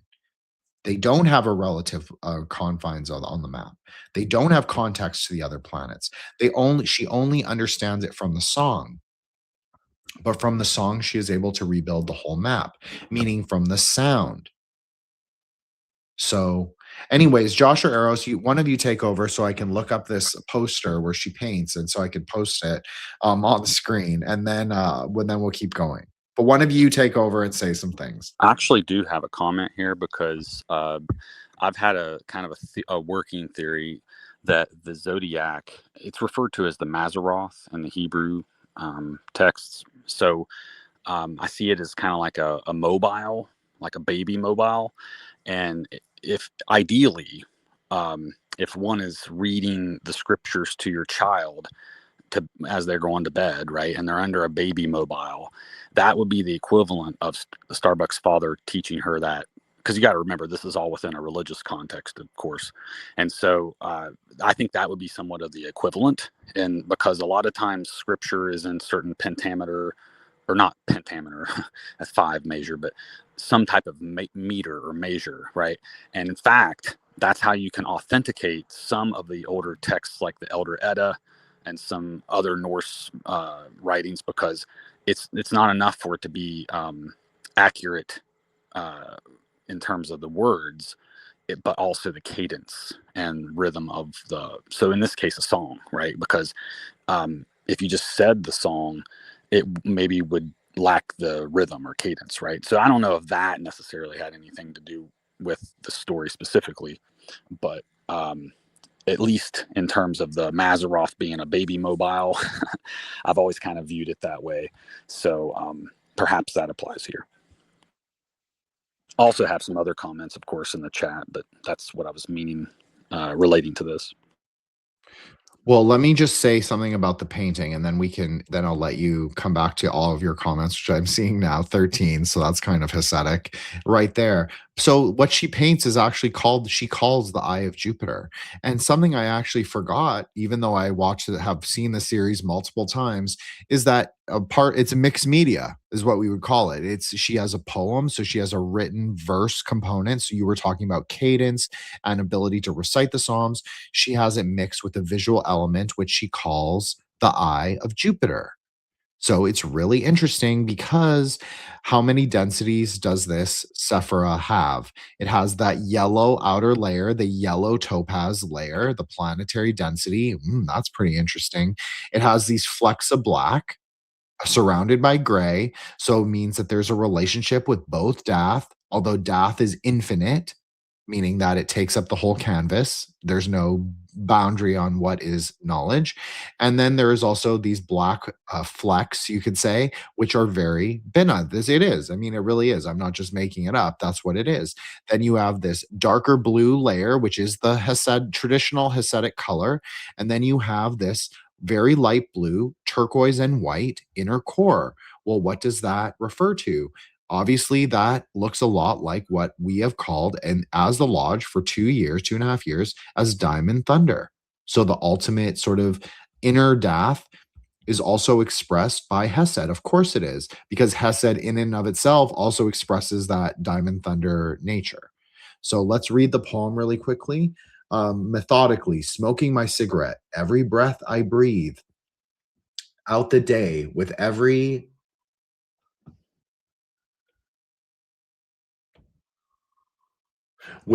delusion I sip. Delicious sip. Sorry. Sorry. Thank you, Joshua. With every delicious sip, I drink away the night. Stroking my hair to the beat of his heart, watching a boy turn into a man. That is very Jupiterian. I never really realized it. Sorry, the text was so small on my screen. I was like, could not read it at all. Apologize. I'm turning into old man. Anyways, what is Hesed, but also the terminus for the spark of Jupiter. Eros made a great connection about like the Gemini nature, and then like Jupiter is like a bit of a more mature quality. That's exactly how Kabbalah would describe it. The spark of Hod is the heart of Hesed, meaning that it takes that boyish, kind of naughty, prince-like Hod, mercurial nature, and it sort of allows it to expand infinitely, and also to have a relationship with Saturn, and to like acknowledge who it really is. Like who it really is, not just what it thinks it wants to be, but who it actually is defined in the space of the multiverse. So I think that that's really interesting. Okay, Joshua, let's go. 13 comments. Let's see what you got. Well, I think in this one perspective, because she has a relationship with Apollo, right? And of course, she's got Apollo's arrow, so I don't think that's any kind of accident in the show. And then as far as boy turning into man, well, again, I'm reminded of that Jupiterian relationship with Saturn. We've kind of already established, I think, last week that Adama was somewhat Saturnian in nature. And of course, Apollo being his son would be very Jupiterian. And of course, that's what Jupiter does, is overthrow Saturn. So there are some scenes, not to spoiler alert, where Apollo does kind of buck, no pun intended, his father's authority, and in fact even borderline traitor or betrayal, where he kind of sides with somewhat of an opposition. And so I think that is maybe what she's referring to here. I don't know in which order it took place in the show, but that is kind of the process, I think, because at some point, like we said earlier, you can't have two kings, right? Unless they have their own spaces, because otherwise they have to fight. And that's just the nature of being a man, I suppose, right? Because look at nature with deer and everything else that fights. So there's always this fight for territory and authority. And I think that is kind of what's maybe being symbolized here as well. And I noticed too that there was a lot of sensory stuff taking place here. She's smoking a cigarette. You always are talking about the smoke of Ketu, so it reminded me of that. And the smoky quartz or whatever, and she's breathing. So and then of course I'm reminded of the Canadian wildfires, and then sipping black coffee, even though it doesn't say that's what she's drinking here. I'm assuming she's having coffee and cigarettes, right? And so to me that's very Saturnian in a sense, having black coffee. And then she's drinking away the night. So again, it kind of lends itself to this black color, or at least no color, right? And stroking my hair, I always think of that as being very Aryan, where it's the head. And of course, I don't know if this is particular to me as an Aries or not, but I do like having fingers ran through my hair or whatever. So maybe that's just particular to certain signs. But I think that is somewhat of an intimate thing here that you would normally only share with loved ones. And so there's a bit of a Hasidic kind of quality here, I think, or Tipperatic maybe. And you have to be not in war to engage and indulge in that, right? So here we have two soldiers kind of having that, love and war dichotomy here. And then furthermore, we get to the end of it here, and she talks also about her beating heart. So I'm thinking of Tipperath there as well. So anyway, those are just some of the thoughts that I had. Thank you. You are most welcome. And I also, thank you so much. Who is this? Nobody at all. Nobody at all. Okay, got you. Whoop, just watched my first video from this channel, Esoteric Buddhism, and it was part 2 until I saw this live. Pops in. Awesome. Thank you so much for coming. We appreciate that. It's our second person. You know, we're just a small channel. It's just unmonetized. I mean, yeah, we've had some episodes that have done really well, and I'm really proud of us and all the metamagical work we've done. But it's cool that you know, people join us as we undertake this live. I mean, there's no script. We barely discuss what we're going to discuss until the episode really arises. And I think that's sort of what this cool nature of our show. It's like a bunch of high IQ, autistic, kind of autistic. Well, we're all pretty autistic spurgs, and we just kind of you know, go for it, and we see where we can expand and explore the universe, metaverse together. So yeah, that's awesome. And thank you so much, Joshua, for saying that. I agree with everything you said. I think there's a lot of look, I think that the whole nature of the series, like I said, Earth in its blue green nature, but also has that gold. If you look at a topographic map of the Earth, it has like you look at one of those NASA maps where that shows the topography, like i.e. the mountains and all of that. Oh, Eros just popped in, so obviously maybe she. Sorry about that, Eros. Let's see. Somehow I'm in here. Oh, Yeah, twice. how does that That's very work? Gemini. I took you out. I took you out. I took the other one out. So I let you have the one, but your mic sounds great now. Or the audio sounds great. So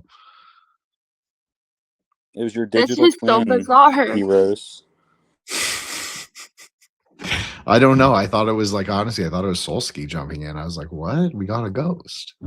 No, but obviously I'm glad that you came back. But oh, Eros, do you have anything you want to add to this before I go to something Frau Blucher said, which was the relationship with the mother? Because I think this is like a really fundamental part of what Hesed is, and like obviously understanding Jupiter. If you understand him as the sun, something Joshua said, like he's the sun in relation to Saturn.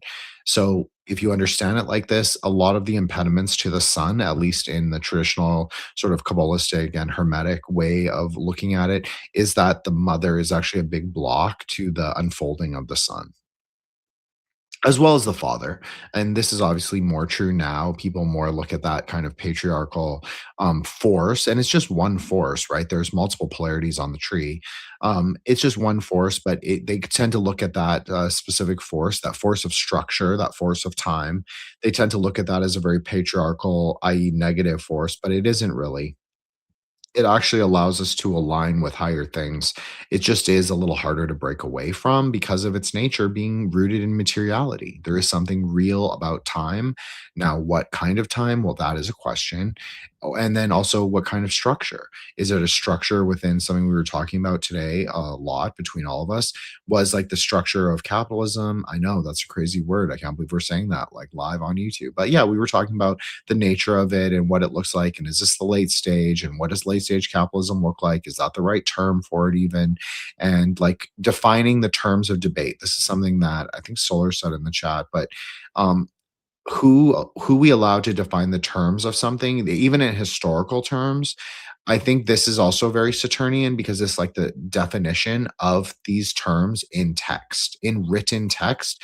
Who is the victor of the canon? It doesn't necessarily have to reflect the reality, right? So I'm going to present the mother as as the sort of opposing force to both the daughter and the son, although to the son she isn't. Like if we look at Lee Adama, whose call sign, I couldn't think of it, call name, call sign is Apollo, so he is technically the most Kabbalist, Hasidic, sorry, he's the most Hasidic of the characters supposedly, or Tiferatic at least, which he's actually not. He's actually kind of an asshole. So his thing is he's really Geveratic. If you really understand who Lee is, he just doesn't see himself like that. He sees himself as Jupiter.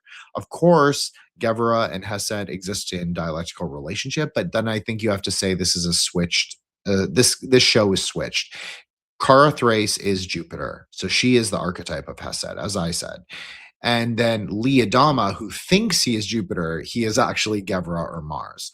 So which makes perfect sense, and that's totally fine. But I think that if you look at it through an Aeonic lens, the mother often is the impediment for the movement of Jupiter, whether it is the son or the daughter. Now, the son has different ways to maneuver around that, but the daughter doesn't, because the daughter is more, that is her example of like femininity and motherhood. So what she takes from that is like, just like Carathase. We'll just use Carathase as the example. Her mother's extremely abusive. She broke her fingers, like all 10 of her fingers. This was like a big traumatic flashback of Kara's in the series. You see her in these very cool Arthur Erickson apartments. It's because it's filmed in Vancouver. I know where everything is. Kara Thrace breaks her mother breaks all her fingers because she's playing the song. She's not allowed to um she's not allowed to whatchamacallit, she's not allowed to bring up anything of her father. And interestingly enough, Kara Thrace's mother was in the colonial fleet, and she was like a medium ranked officer. She was actually like a relatively important person within the colonial fleet, like an officer, as I said. But she was like she was also a pilot. So the implication is that she fought in the first it's the first Cylon human war, and she was like well known for that as well. But anyways, so Kara Thrace's childhood was actually like very isolated and very much like mediated by this mother who was like a terrible and devouring mother.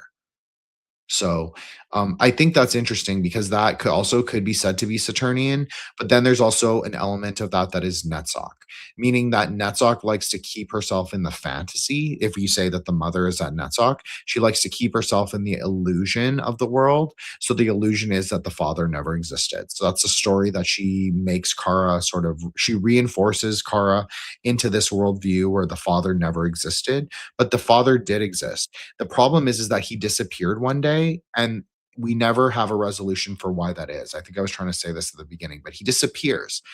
Just like this Daniel series was suddenly boxed. The Daniel series was boxed without any of the other Cylons' permission.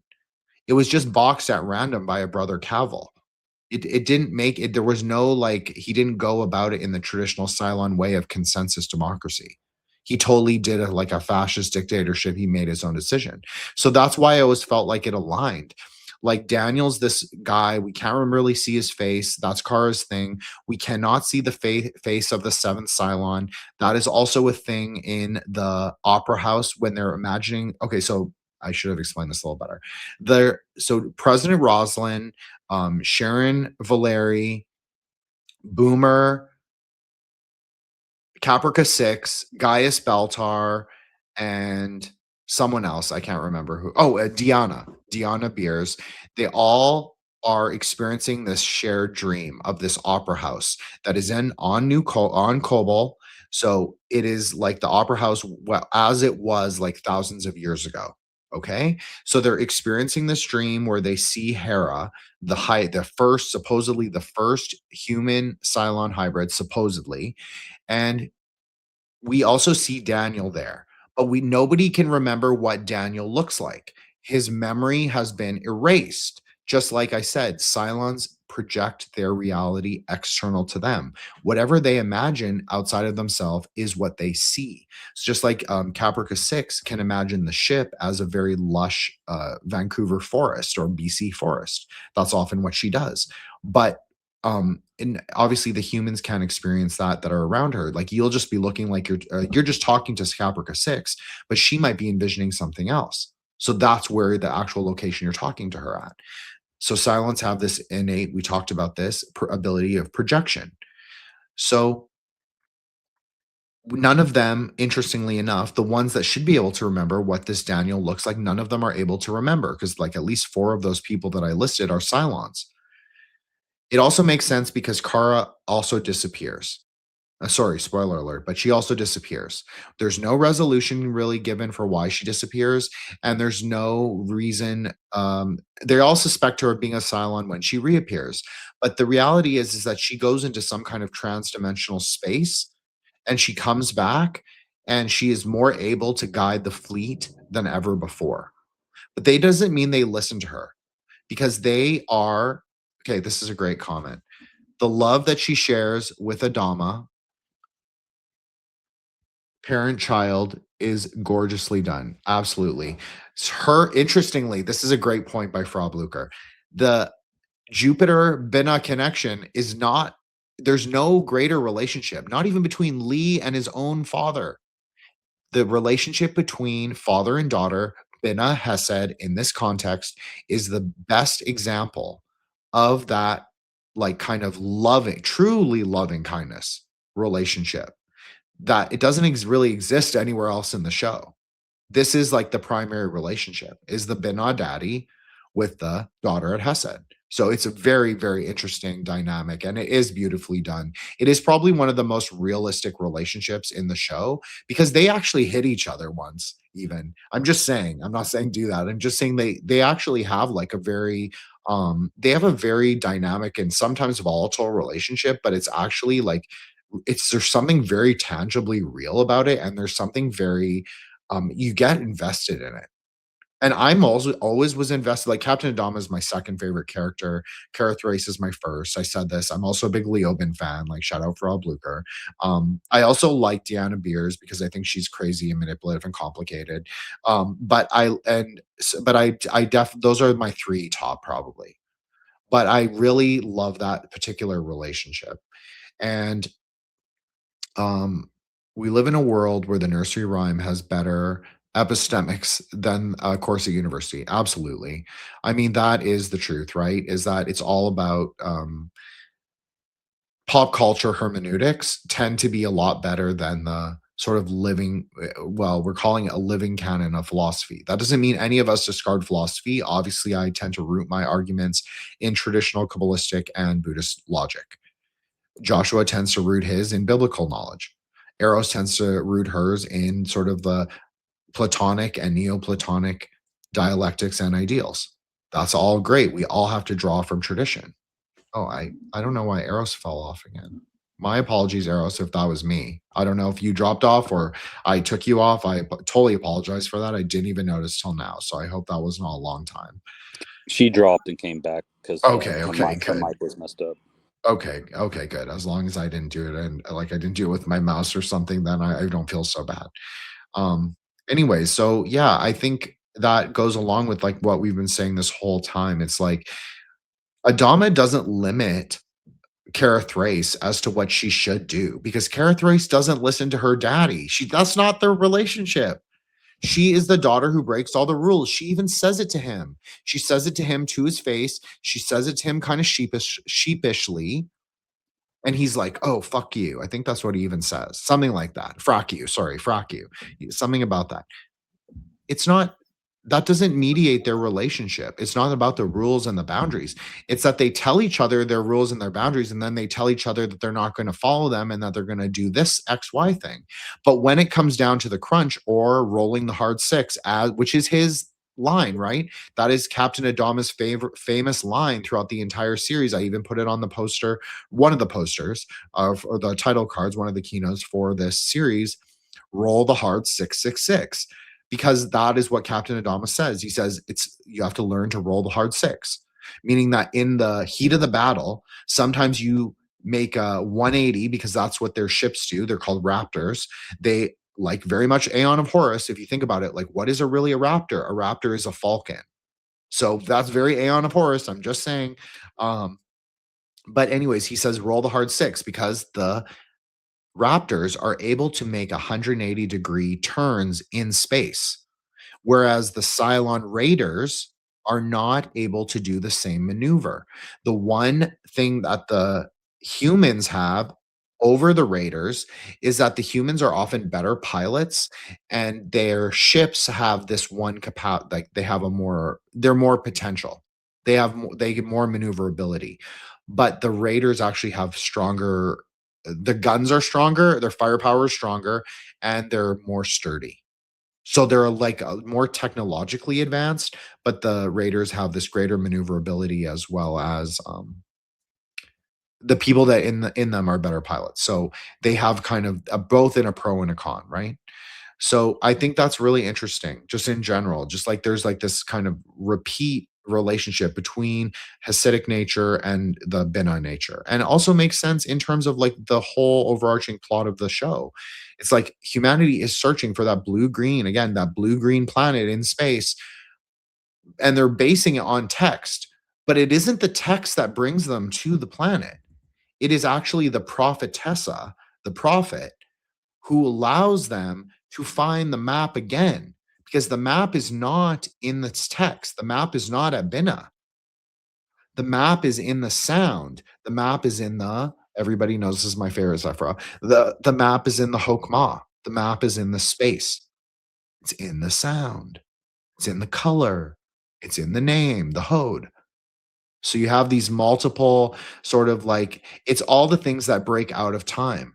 But it requires time, it requires Adama, it requires a Saturnian nature to coalesce the fleet, bring it into density, bring the ships together, keep them all together, keep them on track, keep them in mission to bring them to Earth. It requires both. Like I always say, it's Bina and Hokmah together that gives us higher knowledge, that gives us depth. It is not one or the other. That's why it's so important to always remember when you're talking about perception of the Sephira. So Hesed in any relationship to any other Sephira or any Jupiter in relation to any other planet, the governing idea should be perception. It's something in perception of. So, like with Venus, that is being in perception of eternity, being in perception of the fortress, being in perception of the diamond, which can also be understood as beauty. I know that's the word most closely associated with Tiferet, but you can also associate with Netzach, because Netzach is also splendorous, just like the sun, illuminating, just like the sun, right? So that also goes along with that mother-son, that daughter-mother sort of configuration. And if you look at it from an Aeon of the Daughter perspective specifically, the mother is in opposition to the daughter. It just is. It's just the idea of like the Aeon of the Daughter, at least the way I've understand it and the way I explained it in the past, is that I believe that the mother is in direct opposition to the daughter. So people can understand that however they want, but I think it makes a lot of sense in Aeonic terms. I think the daughter would have a lot closer relationship with the father, even if he is like Adama is to Carathrace, even if he isn't her actual biological father, even if he just serves as a father figure, which is much more Bina-like, right? This is something a lot of pop astrology gets wrong, is they associate it with strictly the paternal figure, like the actual biological father, but that's not really what the King of Saturn is. He's actually the paternal force. That could be a lover, that could be a brother, that could be an uncle, that could be a totally unrelated relative. So I just want to point that out, is that there's something really fundamental about how this series unfolded. And just to go back to the Gayatri mantra, which we spoke of right at the beginning, she is kind of like, you could think of her as a kind of a daughter of Saraswati. She's not there permanently like Carathrace. She's only there to open the gate, the sluice. That's how it's even described in the Tantras. She opens the sluice gate of the mantra, meaning she allows the rivers of knowledge, that's exactly how it's described, the rivers of knowledge to flow from the mind of Shiva, which is considered to be at the moon, again, the crescent moon iconography, and it flows into his mind. It allows him to wake up and become greater time, to become Mahakala. So again, I think that I think everybody should look at this, this show in the Aeon of the Daughter framework. I think it makes a lot of sense like that. I think it makes the most sense. And again, she is the savioress of the series, regardless of what you think of her. And this also correlates to Hera.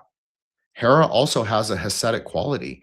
In the Tantric iconography, the daughter, the Vajra Kumari, who is more associated with Gevra, so more associated with Mars, but her partner is more associated, or her husband or consort is more associated with Jupiter. So the Vajra Kumara, the Diamond Thunder son. The Diamond Thunder daughter rides a peacock. The Diamond Thunder son rides a peacock. Blue, green, blue, green. You see, there's a reflexive Hasidic element to all of that. Hera also rides a peacock sometimes in the Hellenic mythologies. So to me, it makes a lot of sense. Hera is the progenitor of all of humanity in the series. She is the daughter that is directly related to all all humans and all Cylons that come later, which is implied to be us. That's the whole implication of the series, is that we're all descended from Cylons and we're all descended from humans because we're descended from this one singular Eve figure who is retconned, or I guess the Eve figure is retconned into Hera. So, and I just want to point this out, Hera is Eurasian. So something that a lot of people forget about this series, it is a Hyperborean series as well. Hera is half Korean, if we go by the actress of who plays Sharon Valeri. She's Korean. And Apollo. Oh, right. Not Apollo. Helio, or Hilo, excuse me, Hilo. That's his call sign in the series. Call sign Hilo. Hilo is actually biracial himself, but he looks really white. So we'll just go with that. So it is like she is a true Hyperborean baby. Oh, we'll just say that. Not only is she a Cylon human hybrid, she's also Eurasian and she's also part Native American, if we go by the actor's ethnicity. So it's very interesting. Sorry, Eros. Why don't you go ahead since you were off for a while? I apologize.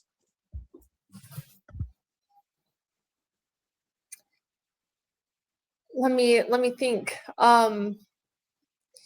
Yeah, I mean, geez, so much. So it sounds like when I was gone, you guys were talking about a relationship between like Jupiter and the sun, but also Saturn and the sun, which is really fun because, I mean, absolutely, and the effect of the mother. And so to me, it just makes me think of like this, you're born into this you're born into this world with some karmic weight, and a lot of that does seem to come from our parents, right? So like, you come through your mom's karmic portal in a sense, um and then we're built up in our families, especially by our mother, and that kind of leaves a giant imprint on us on um, how we think we should be, um, how we see love, how we see attachment, all of these things. And the sun is, I like to think of as the ego in a sense, or this personality structure for ourselves, or like this structure of how we believe we behave, how we see ourselves, our rules for ourselves. And so it's a very Saturnian thing. It can become a very Saturnian structure over time. But Jupiter, to me, is the planet of know thyself. And so then it just becomes a thing where you're breaking some of those old karmic, some of that old karmic weight, literally, because it's weighed down by Saturn. That stuff's like lead. And then you just move into knowing yourself in a much truer structure for yourself through the kind of Jupiterian seeking.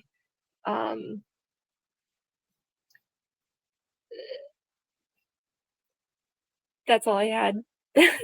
No, that was great. I knew you would have insight into that relationship, like that, the female polarities of the Saturnian, or not Saturnian, the planetary natures. I knew you would have personal insight into that simply because obviously you are a girl. It is easier for you to relate to than either Joshua or I. Not that we can, of course we can in our own way, but it's different, right?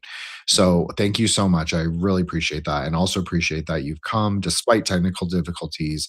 It's great that the two of you are here. It's honestly been kind of it's perfect that the way the series coalesced, because every single host has been on an episode, has been the kind of like the feature on the episode. And then obviously at the end, we bring the two of you who weren't on an episode together, we kind of bring you together in synthesis. So I think that is great. Now, Joshua, you posted, also, I want to say Eros posted this, breaking away from karmic weight. And I know that you just touched on it, but I think it's a really important idea. It's like, how do we break away. Now, of course, the Uranian impulse is considered to be one way to break away from the karmic weight of Saturn, but I think that there are other ways. I think Pluto is also a way. I know that's not always considered to be like a definitive planet, but I kind of like it as it is because I think it relates to death. That's Sephira, the hidden Sephira of secret knowledge. I think it makes perfect sense. Sometimes Pluto is a planet, and sometimes it's not. Sometimes it can be a very destructive force, and it can also be a very transformative force. So I actually think that there are multiple ways to break out of the karmic density. Now, I don't think that's only held by Saturn. I just think Saturn is the one who puts things into motion that allows things to manifest as karma. It's not necessarily the governor of that, how normier people think about it. Obviously, none of us are really normie, so it's hard for me to like gauge that particularly. But from what I read on esoteric Twitter and astrology Twitter, I see people sort of conflate Saturn as specifically the karmic ruler. And he is and he isn't.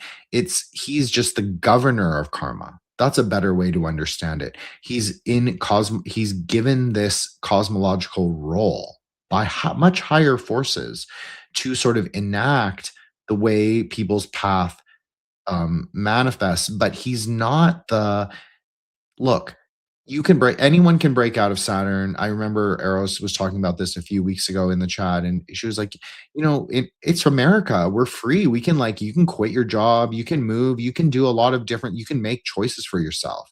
Now that is at the very simple level. That sounds really simple, and it is, but it's also about that sort of you have to have the impulse to go outside of the convention. And what is the convention? Well, for the boomers, the convention was very much like stay in the same job for 50 to 60 years. So it takes a kind of a leap, an impulse, the Vega, the Vajra Vega, the sort of that chariot or that velocity, that Jupiterian push. Maybe that's also a way to break out of the karmic weight.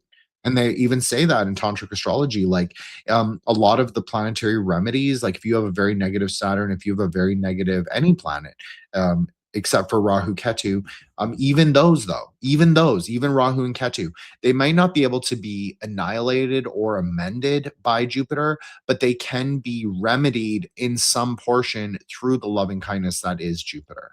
So one way to break out of karmic weight is indeed Hesed. So I think that's a really important point, and I'm so glad Eros brought it up. Now, Joshua, read the comment you just said in the chat about the Cylons and discuss it. Thank you very much. But don't talk about them positively. Right. Well, I don't actually know this historical context because what I was doing was looking up the names of these people because coming from a biblical background, of course, I always pay attention to the names of things. And so I'll be remiss if I didn't mention first, I looked up Adama's name, and it says here it is a Hebrew given name meaning earth or soil, and also a Hindu surname. But of course, Adam, right? So red earth, more specifically, I would imagine.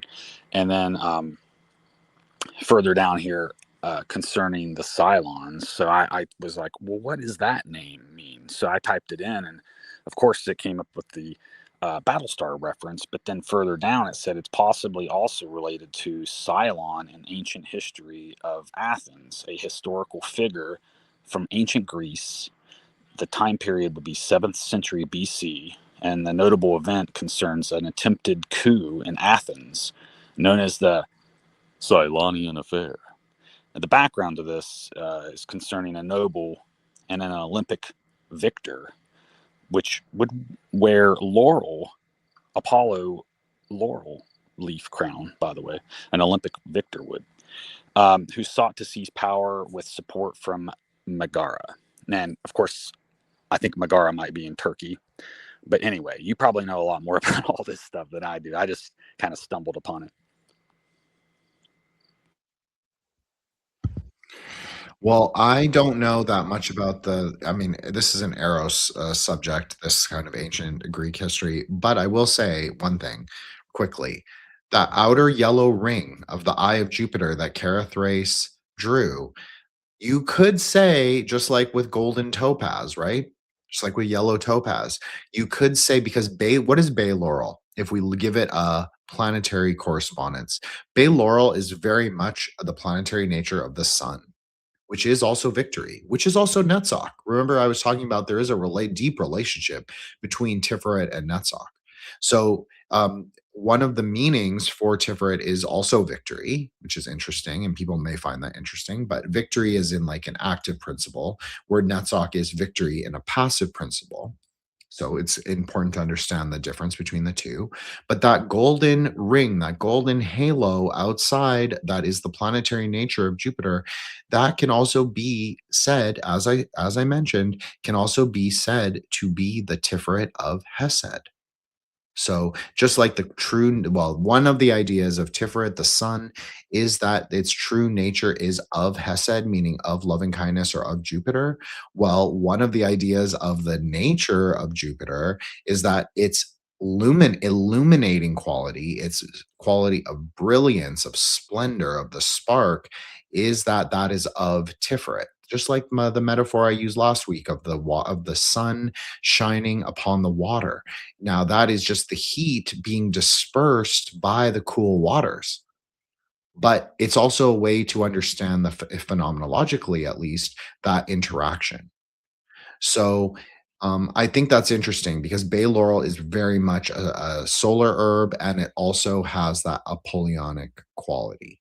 But in many ways, it is blue green. And I think if you even look at the Greek or the English translations of some of the Greek texts, I think they even preserve that translation, is that it's blue green. And if you look at the Garuda Purana, which is I think the largest body of herbal planetary correspondences in the whole Puranic canon.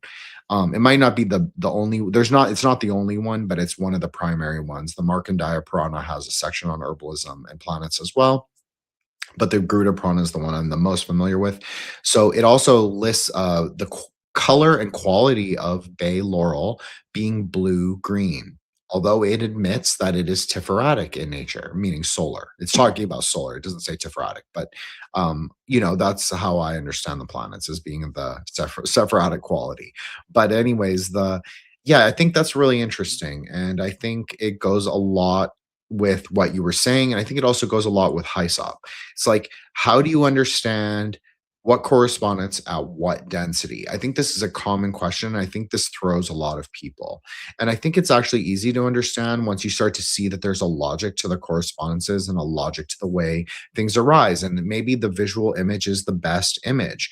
And so, like the golden ring, the golden halo. Okay, so you're saying, Jin, then that can exist at Jupiter. Yes, it does exist at Jupiter because we know there's a planetary density.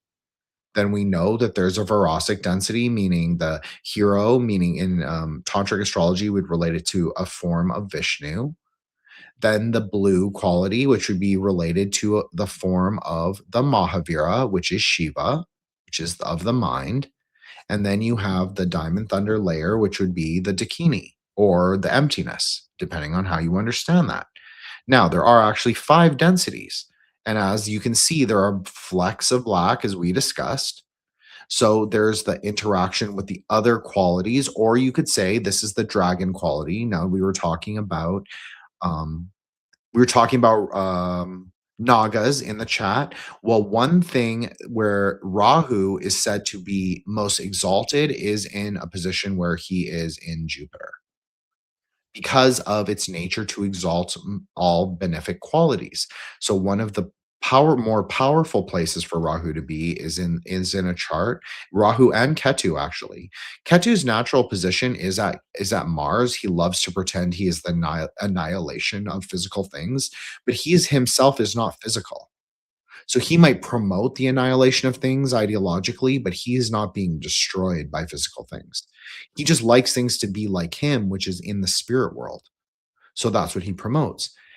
When he is at Jupiter, he actually likes things to be in perception, because that's the first time he sees himself and perceives who he is in the world. He understands himself as the great dragon of the eclipse. So he understands himself as being there. So only when he fully sees himself as that thing that he actually is, can he move higher on the tree. That's one way to understand it. And I think it sort of goes along with what both of you were saying. And then Eros just said a great comment. Berry laurel is also associated with prophecy and protection from non-material beings. Yes, 100%. Just like we were talking about, the Book of Daniel, the magical, we'll call it the grimoire of magical dreams and prophecy in the Bible, whose verses you are supposed to recite while drinking specific herbal teas, so you will receive dreams and visions of prophecy, is directly associated with Jupiter. So bay laurel, even though it has a solar quality, maybe its primary nature is solar, it also has a Jupiterian quality. So there's a Jupiter nature that is associated with visions and dreams. Just like it with Tiferet, there can be an association with at least visions, at least prophetic visions. So this kind of, there's both. There's a reflexive nature. So I think that it's very dynamic, and I love how they changed up the archetypes, because they could have easily, because I think in the original series, Starbuck is actually a man. And I don't think he plays the same role that Starbuck plays in the Reimagined series. I think that's a very deliberate Aeonic choice. That's also why I will go on record fighting down hard. I will say, for the record, I believe it's her father is either Leoben or Daniel, but I lean strongly on Daniel. But I'm okay with the Leoben theory as well. That is a very popular theory among the fandom, but I actually prefer the Daniel theory, not because I like Daniel better as a character, but because I think it makes more sense to what they actually say in the show. And I actually think the writers were implying it. And I think what I think it scared Ron more to sort of retcon the idea of there being a human Cylon hybrid before the human Cylon hybrid that is sort of the focal point of the whole series. But I actually think that they should have, if it was my series, I would have leaned into that. I would have leaned into it, because it not only feels like a deliberate choice, it actually feels like the logical narrative conclusion. Because Kara Thrace doesn't reproduce. Kara Thrace doesn't live on Earth. Kara Thrace doesn't set up shop with Lee, who is technically in love with her. Like, let's be clear, that is the whole, we didn't really touch on it, but the whole romantic relationship is Lee, Apollo, who really has a Geveratic nature, but believes he's Tiferet, or he doesn't even believe he's Tiferatic, although he does call himself fair and balanced, which is pretty libtard of him. But anyways, he is more martial in nature. Kara Thrace is obviously Jupiter in nature. Of course they love each other. That's the most logical relationship that there is on the tree. But they're always in opposition too, which is also part of their nature. So it's like a very fucked up love situation, but their relationship is actually Lee when he's at his higher nature, even though he often does shitty things so he can be with her. And she does shitty things to hurt him, for sure. But it's really her being hurt by his like lack of commitment to her, because the series starts out with her just like deeply, deeply in love with him, and him just kind of like refusing to acknowledge her or using her as like a sex doll, which she's okay with, like, for the record, like she's okay to get it. But it's not the ideal situation for both of them. But like the writers could have totally retconned it, shut down the Daniel rumors, shut down the human silence hybrid rumors by having them get together at the end. But they didn't make that choice. They made the choice that she actually disappears. So she disappears a second time into the emptiness that is space, and we don't know where she goes. She takes her raptor, her ship, her chariot, her Merkaba, and she disappears into the multiverse. So and what does that have to do with prophecy? Well, that is the kind of the ideal of the prophet, right? That is Moses going to the top of the mountain and getting taken up into the chariot by God. This doesn't just happen to Moses. This happens to Elijah. This happens to Elisha. This happens to St. John the Baptist. I mean, there are multiple times in the extra canonical texts where these like prophets, and they're specifically the archetype of the prophet, and they're recognized as Jewish prophets, that they get taken up into the Merkaba and they get to journey the multiverse. So they're clearly drawing from that as well. Just like the Book of Mormon draws from the Book of Enoch 3, as well as it draws from the New and Old Testament. So hey, didn't we talk about the path of the arrow last time being potentially from Malkuth to Keter? So if you think about it, she's the wielder of the arrow. and that's how it ends for her. So she kind of does get raptured into the heaven, if you will. If you think about it, that's exactly what it is. So yeah, I agree. Look, that's a great point, Joshua, and I'm really glad you brought it up because what do they say in the first 3 episodes of the series about returning to Kobol? There always is a price to be paid when you return to Kobol, and the price is blood. That's a direct quote from the Scrolls of Pythia. Yes, I've watched the series enough to quote it. The problem is like when Kara Thrace ends up on several planets, again, the water planet, also very interesting from a Kabbalistic perspective. She ends up stranded on the water ice planet. But anyways, when she returns to Kobol, she never has to pay a price. So maybe to pay the price was like that is where her story ends, especially for in terms of like the humans arc. She cannot she doesn't belong to the realm of humans, nor does she belong to the realm of Cylons. Well, she's also She's kind very of something religious. else. So it would make sense if she herself recognized, oh wait, I didn't pay the price, and then so she paid the price herself. So in that sense, it's also very chesed, right hand path, like Christ, self-sacrifice or whatever. So yeah, thanks so much for expanding on that. That's wild. Yeah, I totally agree. And I think that the other fan theory is that she's an angel, which I also think makes sense, but I also don't think it makes sense because to refer back to that shared dream at the opera house on Kobol, she's not part of that dream. She doesn't share in that dream. I don't believe she does. I might be wrong, and Flau Blucher can correct me, or Vanessa, or someone else. But I don't think she is in the dream. So I just think that she I think that it makes most sense that she's a hybrid and that her conclusion, just like her father before her, Daniel. Okay, so Frau Blucher is saying Daniel for sure. I totally agree. It's Daniel for sure. I agree. It's the most logical conclusion by far, but I like the idea of it being Leoben, but they were just too scared to make a villain into the father of the savior. But Leoben, as we discussed, is not really the villain. He makes the right choice at the end. He sides with the humans. He sides with the Centurions. He sides with the Raiders. He does not allow Brother Cavill to take his religious mania with him and like draw the Cylons into this nihilistic war of never-ending reincarnation, never-ending samsara, like a holocaust of the humanity. He says no. He says there's something deeper. We are missing something. So say we all. That's right. He rejects the samsaric cycle. He rejects the dialectics. That is Leo Ben's best quality as a character. And maybe he can only do that because he's slightly the villain. Leo Ben cannot totally go with the normative sort of Cylon consensus reality. He has to be a little bit satanic, and he is. Well, I have a thought. There, Vanessa's saying. Sorry, I just want to say what Vanessa said. Yeah, he is not. She does not share in the dream. There we go. Okay, so yeah, I thank you for clarifying that, Vanessa. Sorry, Joshua. Please go ahead. Well, if Leoben really is her dad, and although Daniel might be the preferred one, it would kind of make sense to me from the perspective of ye shall know them by their fruits, right? So even though she may not have been raised by him, she and him are both very religious, right? So they're kind of like the prime movers of the whole story, because much like the leader of the citizens or whatever, that woman became somewhat religious as well. But it seems like Leoben, I think, was like one of the more religious Cylons. So correct me if I'm wrong. But like I think that's why he turned on the Cylons, is because they were very devout themselves. And so it's kind of ironic, I guess, to see them turn on each other like that.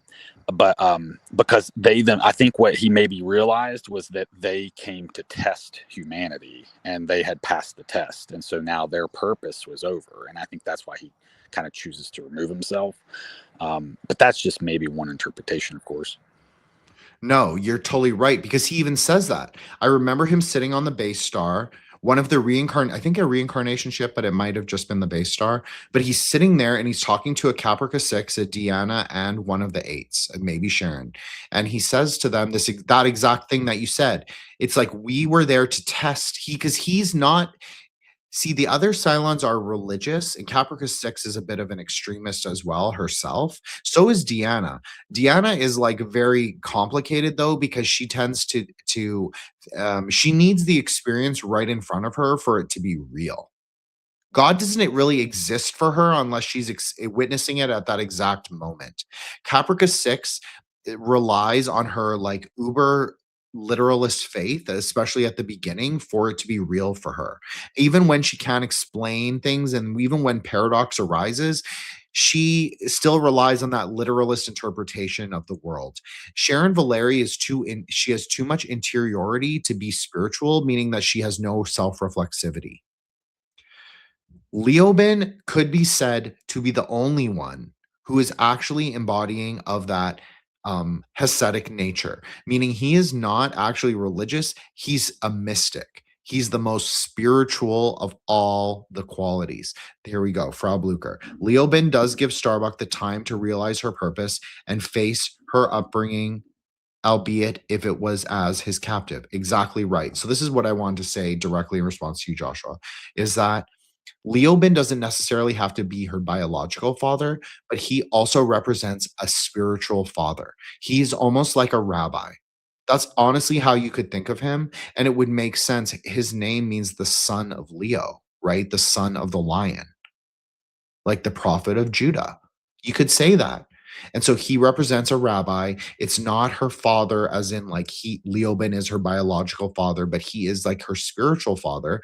And he is giving her directions from Tiferet, from that solar component, that star. But she is the Starbuck, right? She is the horse that rides the stars in her chariot made of iron.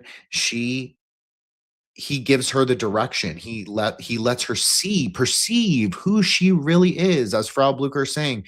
So in a way, he is the Tiferet of Hesed. He is the actual balancing act, the beauty of Hesed, the beauty of loving kindness, which is the thing is not just in love, which also it is.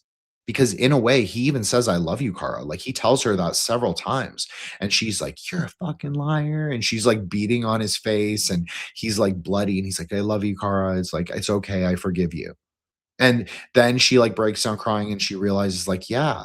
She's like, yeah, there's something. He's saying something. And the reality, sorry. The truth is like Joshua was saying, Kara Thrace is actually one of the most spiritual characters. She's much more spiritual than Rosalind. Rosalind is only spiritual because she believes herself to be the savioress of mankind. That's what makes Rosalind spiritual, is that she can be the main character. She has main character syndrome. Adama believes in the gods, but he is kind of, as we said, he is a Sundare. He doesn't really believe in the gods in the normative way, but then he's also seen way too much to say that they don't exist.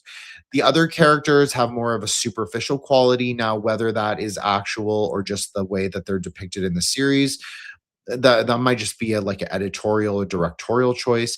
But Kara Thrace is the only one we really see with like a great faith.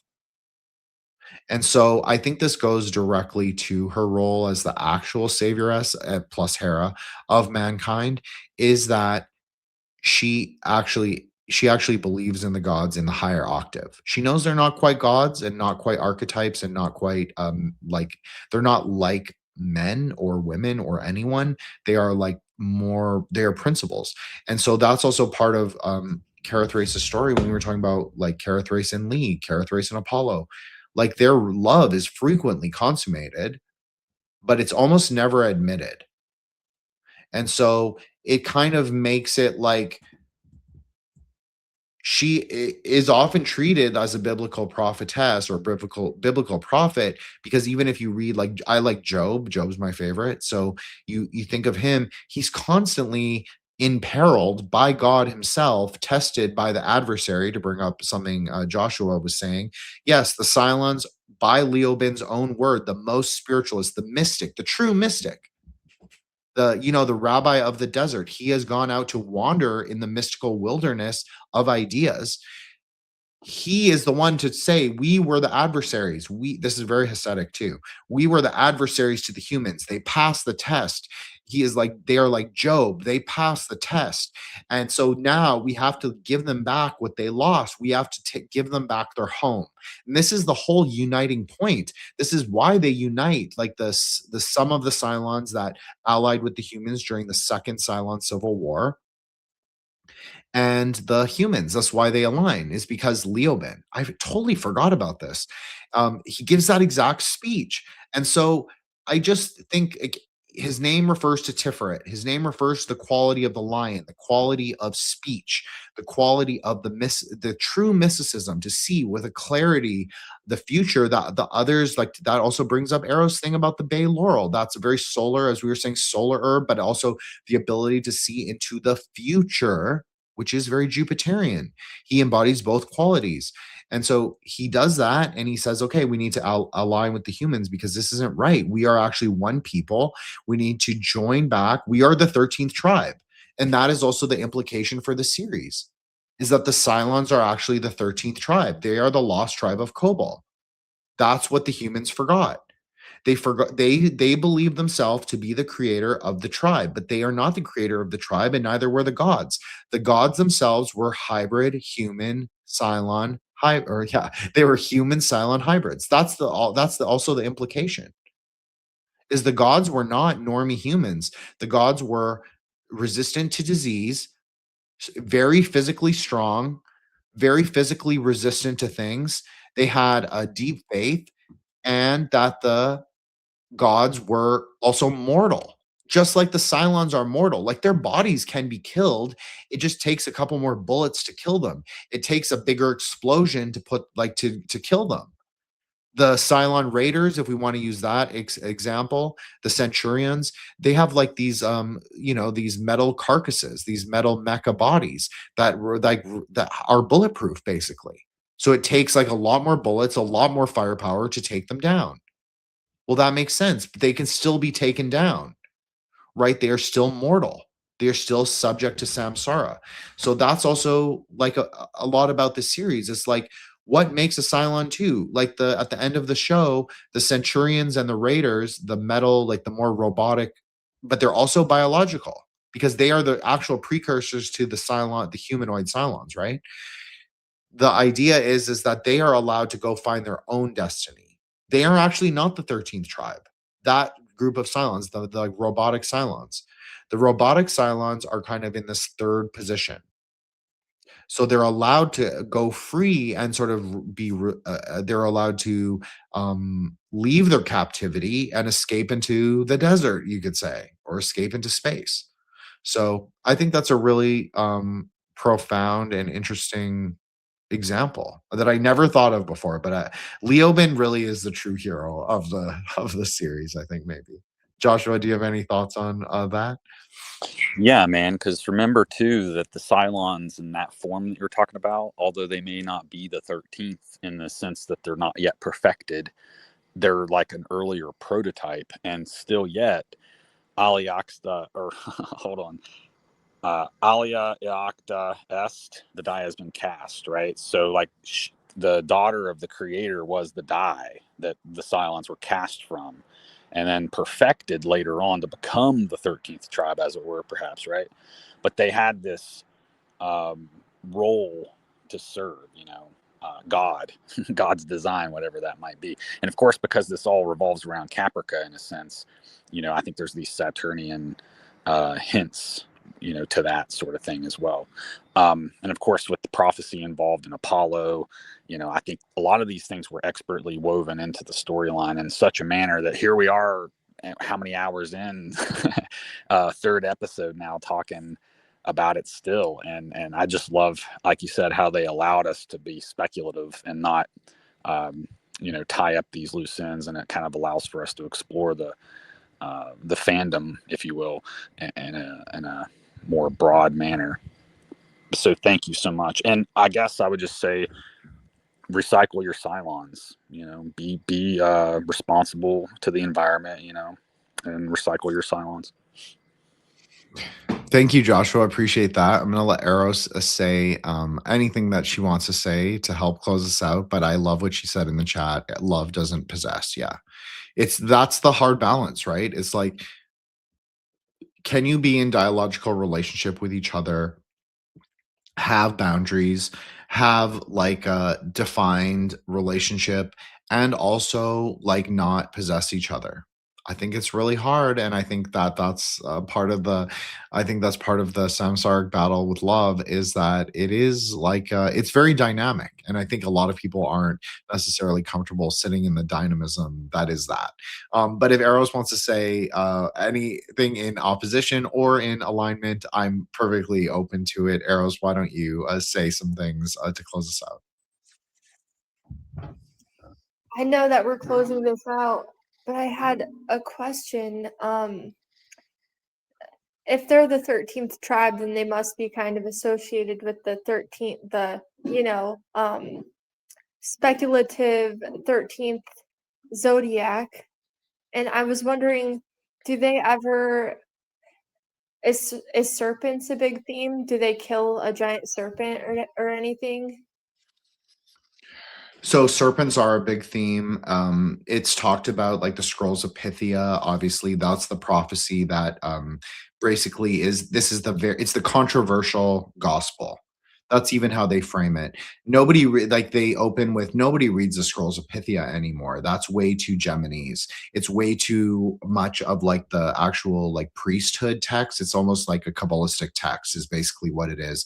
It's too rooted in prophecy, in metaphor, in magic. It can't be real.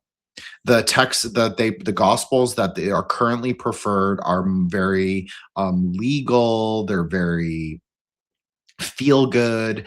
They are very much there. It's not like something like that where it's talking about like the 13 tribes, this exile from Kobol, this like return to Kobol, this prophecy for the future, this metafictional. That's what it is. It's the scrolls of Pythia are a metafictional narrative, right? It's talking about both the past and the future together.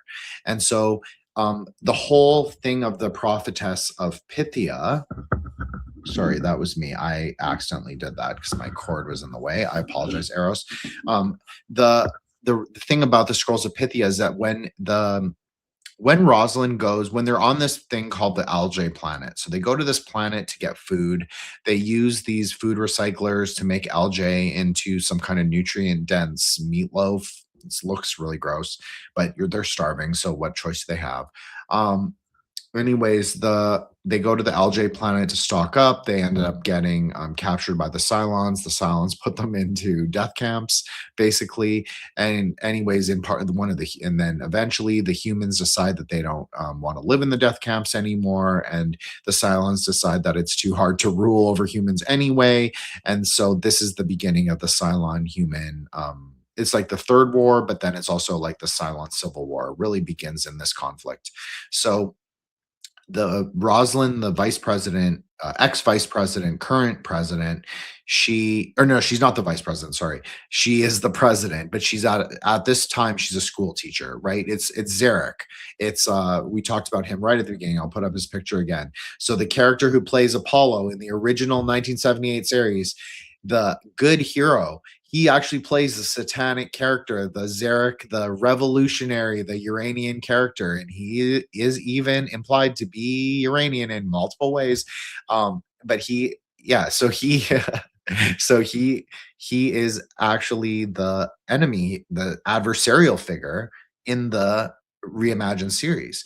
But anyways, he's the president, so that's also there's a serpentine quality to that, but then there's also a serpentine quality to the prophetessa. So when Rosalind goes to this witch, she is called a witch. She has visions. She has like her whole thing is serpents, and you can hear like serpents behind. Like there's not a serpent depicted. I don't remember if there's a serpent depicted in her tent.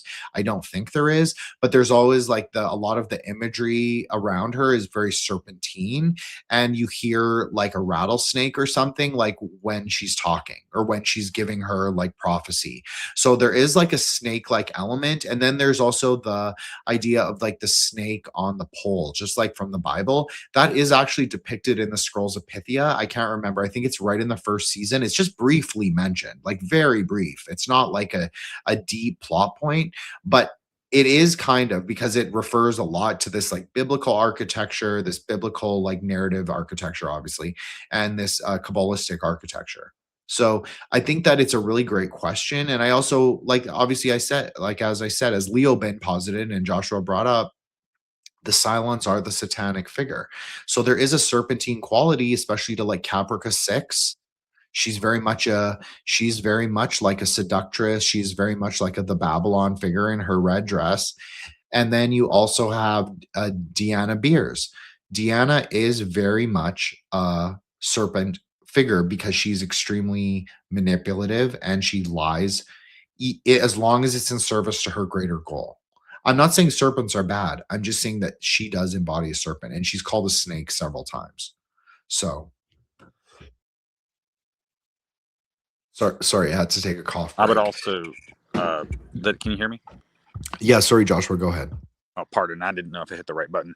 I would also add that as far as Ophiuchus is concerned, that's not actually the name of the figure. That is merely a description. The figure is actually a it's a Greek name, Asclepius or something like that. And he was a son of Apollo. So there we have a Asclepius. Yeah, there you go. Thanks. And that's the one serpent around a rod, not the two, which is a caduceus, which is usually associated with Hermes, right? So this is the symbol that we associate with medicine. And also there was a tradition of removing worms or parasites with a wooden stick or something. So they would wrap the worm around the stick, right? So that became the symbol for apothecary and, just healers, I guess, in general. But there's a story where Zeus kills him, I think because he was playing around with immortality or something. And because he was killed, Apollo then retaliates by killing the Titan that manufactures the thunderbolts for Zeus. So anyway, a little bit of lore there. Well, I'll let Eros like go on about Asclepius because I almost know nothing about this, but I know that they specifically mention multiple times in every single series that Asclepius is the higher octave of Apollo. I know that that is mentioned by Cara Thrace herself when they were talking about Apollo. Like the series does not go deep. Like we are going much deeper than the series goes into the kind of theology and cosmology of the Cylons. Like this unfolds, excuse me, over multiple seasons, over multiple episodes. So all the conclusions that are drawing is from the canon. It's not from the specific, like the specificity of one time it's mentioned, or even the multiple times it's mentioned. And it's like, oh, they elucidate on this topic. No, it's not really like that. A lot of this is left very much ambiguous. But I remember specifically Cara Thrace talking about the nature of Apollo. She might be talking with Lee, but they talk about Asclepius. They talk about this exact thing and the blazing serpent. I know that they even mention the name seraphim, like the word, like the category of angels. So that's very interesting, who are depicted sometimes or described at least as blazing serpents. Now, this could be just a translation issue from the Hebrew. This is a common question. Does it mean serpent, or is it something closer to like just a blazing being made of fire? Different things, different ideas. It doesn't necessarily mean a serpent as in like a physical snake, but of course it can be translated as that as well. So I think that's a great point. And like obviously that was a great sort of correspondence to make to Asclepius because it is the higher octave, at least in the show, of Apollo. And of course, this episode is called The Arrow of Apollo, so it totally makes sense. Eros, do you have anything to say on the nature of Asclepius? Please take all the time you want. I'll just end it organically. I was just trying to do it on a magic number. I don't have much to say on it. Like Josh said, Asclepius is Apollo's son, and then Apollo teaches him medicine and music and all of those things. But it is interesting how they both kill a giant serpent. Like Apollo kills the giant serpent, so that he can have the temple of Apollo built. Gosh, and I'm forgetting now, but that serpent was Gaia's child. And so that was kind of like, you know, not so black and white, because I believe that that snake was a protector of sorts. And I guess, gosh, snakes are often seen as protectors and as having like hidden wisdom. Um, Daemons are often kind of depicted with uh, snake tails. And so it's kind of interesting because, especially when it comes to prophecy, you know, that there is some of that hidden prophetic wisdom in snakes that I just think comes from more of like the um kind of like the subconscious, which is strange that Apollo is associated at all with the subconscious, right? Since he's a solar god, but you know, you can really see the solar as just this structure of consciousness, right? And so there's this structure of consciousness, and that structure just gets stored into our subconscious, and with that we have foresight, and we can build wisdom through kind of these patterns and intuitions, um, and that's very much prophecy in my opinion. And um, where was I going with this? And yeah, I guess I just thought that was interesting. I was gonna say something, but I completely forgot. Well, don't worry about that. You can always jump in if you remember in the next 3 minutes. I'll I'll say make I a. agree with.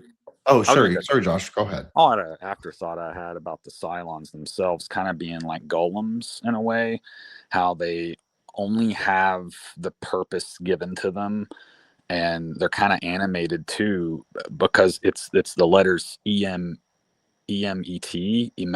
which means truth. I think that's the word that animates the golem.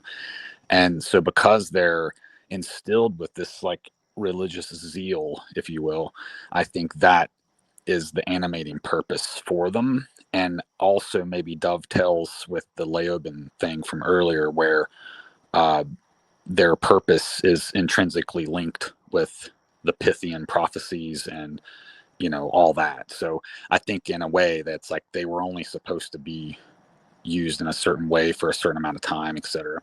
And the other lingering thought I had was Leoben being the lion, cat daddy, if you will, and then the Pythian themes also remind me of like the demiurge in general, and of course the Saturnian elements, etc. So thank you. No, that was great. I think both of you really nailed it. I think I'm so glad that Eros like elucidated on Asclepius, and I think that actually corresponds very, very well to the series as a whole, as Eros did the entire time. Like as she said, she didn't watch anything, but if you listen to Eros, she actually sounds like she understands the series like fundamentally, doesn't really need to watch it. I want to say this one thing that Vanessa said before I give shout outs and we close. Snakes are all over the podium when she first, right, her first vision is when Laura Roslin is giving her speech. She takes Kamala extract, as they call it, for the first time. And yes, she does see the snakes of Pythia all over her podium. So great memory, Vanessa. Thank you for catching that. I want to say I think this has been a super successful Grey Lodge Plus Ultra series. I'm really happy we did it. Watch all 3 parts, like and subscribe. The Grey Lodge at Threshold Saints, like and subscribe at Arrows Up on her YouTube and Substack. Like and subscribe to Solar, obviously on Threshold Saints, but also on his Substack. Follow Joshua the Branch on all his socials and X right now. Specifically, I did update your at Joshua for X Twitter. Thank you to everybody in the chat, Cassandra, Vanessa, nobody at all, Frau Blucher, and everybody who liked and subscribed and supports the Grey Lodge and Threshold Saints. To all the Saints, thank you so much. To the episode with Jennifer Ostapovich, which will be followed by an episode with our own Grey Lodgy, Mac McCarthy. Him and I did an episode on motherfucking werewolves. So that'll be really awesome. And I've got lots coming up. So just stay tuned. And everybody, thank you so much. It's honestly been a huge, it's been my dream kind of to like talk about these weird, nerdy, very Gnostic, metamagical ideas with other people. And there's very few opportunities and platforms which we can do this without sounding like complete freaks, schizos, or weirdos. Of course, we might all be those things. Who knows? But of course, this is Plus Ultra presents the Grey Lodge, or Plus Ultra presents the Grey Lodge. No, how do I do it? Plus Ultra presents the Grey Lodge. Friday Gnostic Mass, the Arrow of Apollo, Ark III finale. This is your host, Jin the Ninja. Follow me on Twitter if you want to, if you will it. We transcend space we transcend both time and space. We go acausal on this show. We are the Nexion that transcends the hyperspace fucking kingdom. We surf on the aether wave, and we are the keepers of the Black Library on this show. So thank you guys so much. Appreciate it. It doesn't happen without all of you. This episode will be reposted on the main feed on Sunday, as it usually is. I'm usually actually faster than that, but I like to say Sunday to give myself like a little time. And an episode with Threshold Saints will drop either tomorrow or Sunday, depending on when I get this uploaded. So it'll be the day after or the day before, and just to make sure there's like you don't get 50 notifications. You'll just get, 1 or 2. So thank you guys. Thank you, Eros. Thank you, Joshua the Branch. Thank you to Solar Exile. And thank you to Vanessa, especially because she's been sort of like the secret 5th co-host on this whole series. Thank you to people from the Lodge, Frenzy, of course, a long time mutual, maybe 3-year mutual, a long time anyway.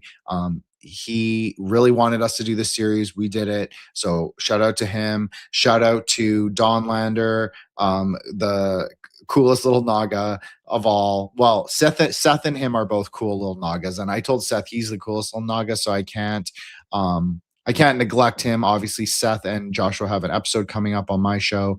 Eros has her own episode coming up on my show sooner than Joshua's anyway, and it'll be a lot sooner. I promise it'll be in the next 3 weeks. And thank you guys so much. And also shout out to Bright and Hollow, who's like a newer addition to the Lodge, but he's a really cool mutual. He does really amazing photography, and he seemed to really embrace that we're doing a Plus Ultra series on Battlestar. So shout out to him if he even listens to this. I don't know, but if he does, we heard you, brother. Thank you so much. And to everybody in the Lodge, Frau Blucher especially as well. This series would not have happened without all of those people and everyone else. Because it just wouldn't be worth it. But it's worth it for, to hear the feedback. And like Eros said, and I'm sorry, Eros, that I am stealing this from you, but at least I'm citing you, is that if you would like to see a specific episode, a specific series, like of the ones that we mentioned, like you want to see book club, you want to see the conclusion to Apophenion, you want to see speculative American magic, you want to see more of this mixed media where we actually might tackle another series or a film or things like that. Maybe we'll start mixing that in with our Friday night book clubs or whatever. Or you want to see us return to more speculative, like a Friday Night Gnostic Mass, where we talk about more timeline things. whatever you want to see, please let us know. Like reach out or leave a comment or whatever it is. Be nice about it, but like let us know because it does help us, especially if you're in the lodge. If you are in the lodge, like let me know in the group chat. Let all of us, like the 4 of us are all admins in the group chat. Let us all know, like what do you want to see next? Like, yeah, I've given you some constricted maybe choices, but you have to pick one of those and tell me what you want to see and what you guys want to see more of, because it makes it more worth it when I get feedback. So that's all, I guess. And everybody, make sure you pray, prayers up, do your meditations, do your path workings, and everybody study Kabbalah, practice Dharma, and also try not to ride the dialectical wave. Try and be like a silver surfer or a quick silver surfer on the middle path. I think that's a cool way to end it. So everybody have a great weekend. Stay safe and stay wrathful. Namaste, motherfuckers.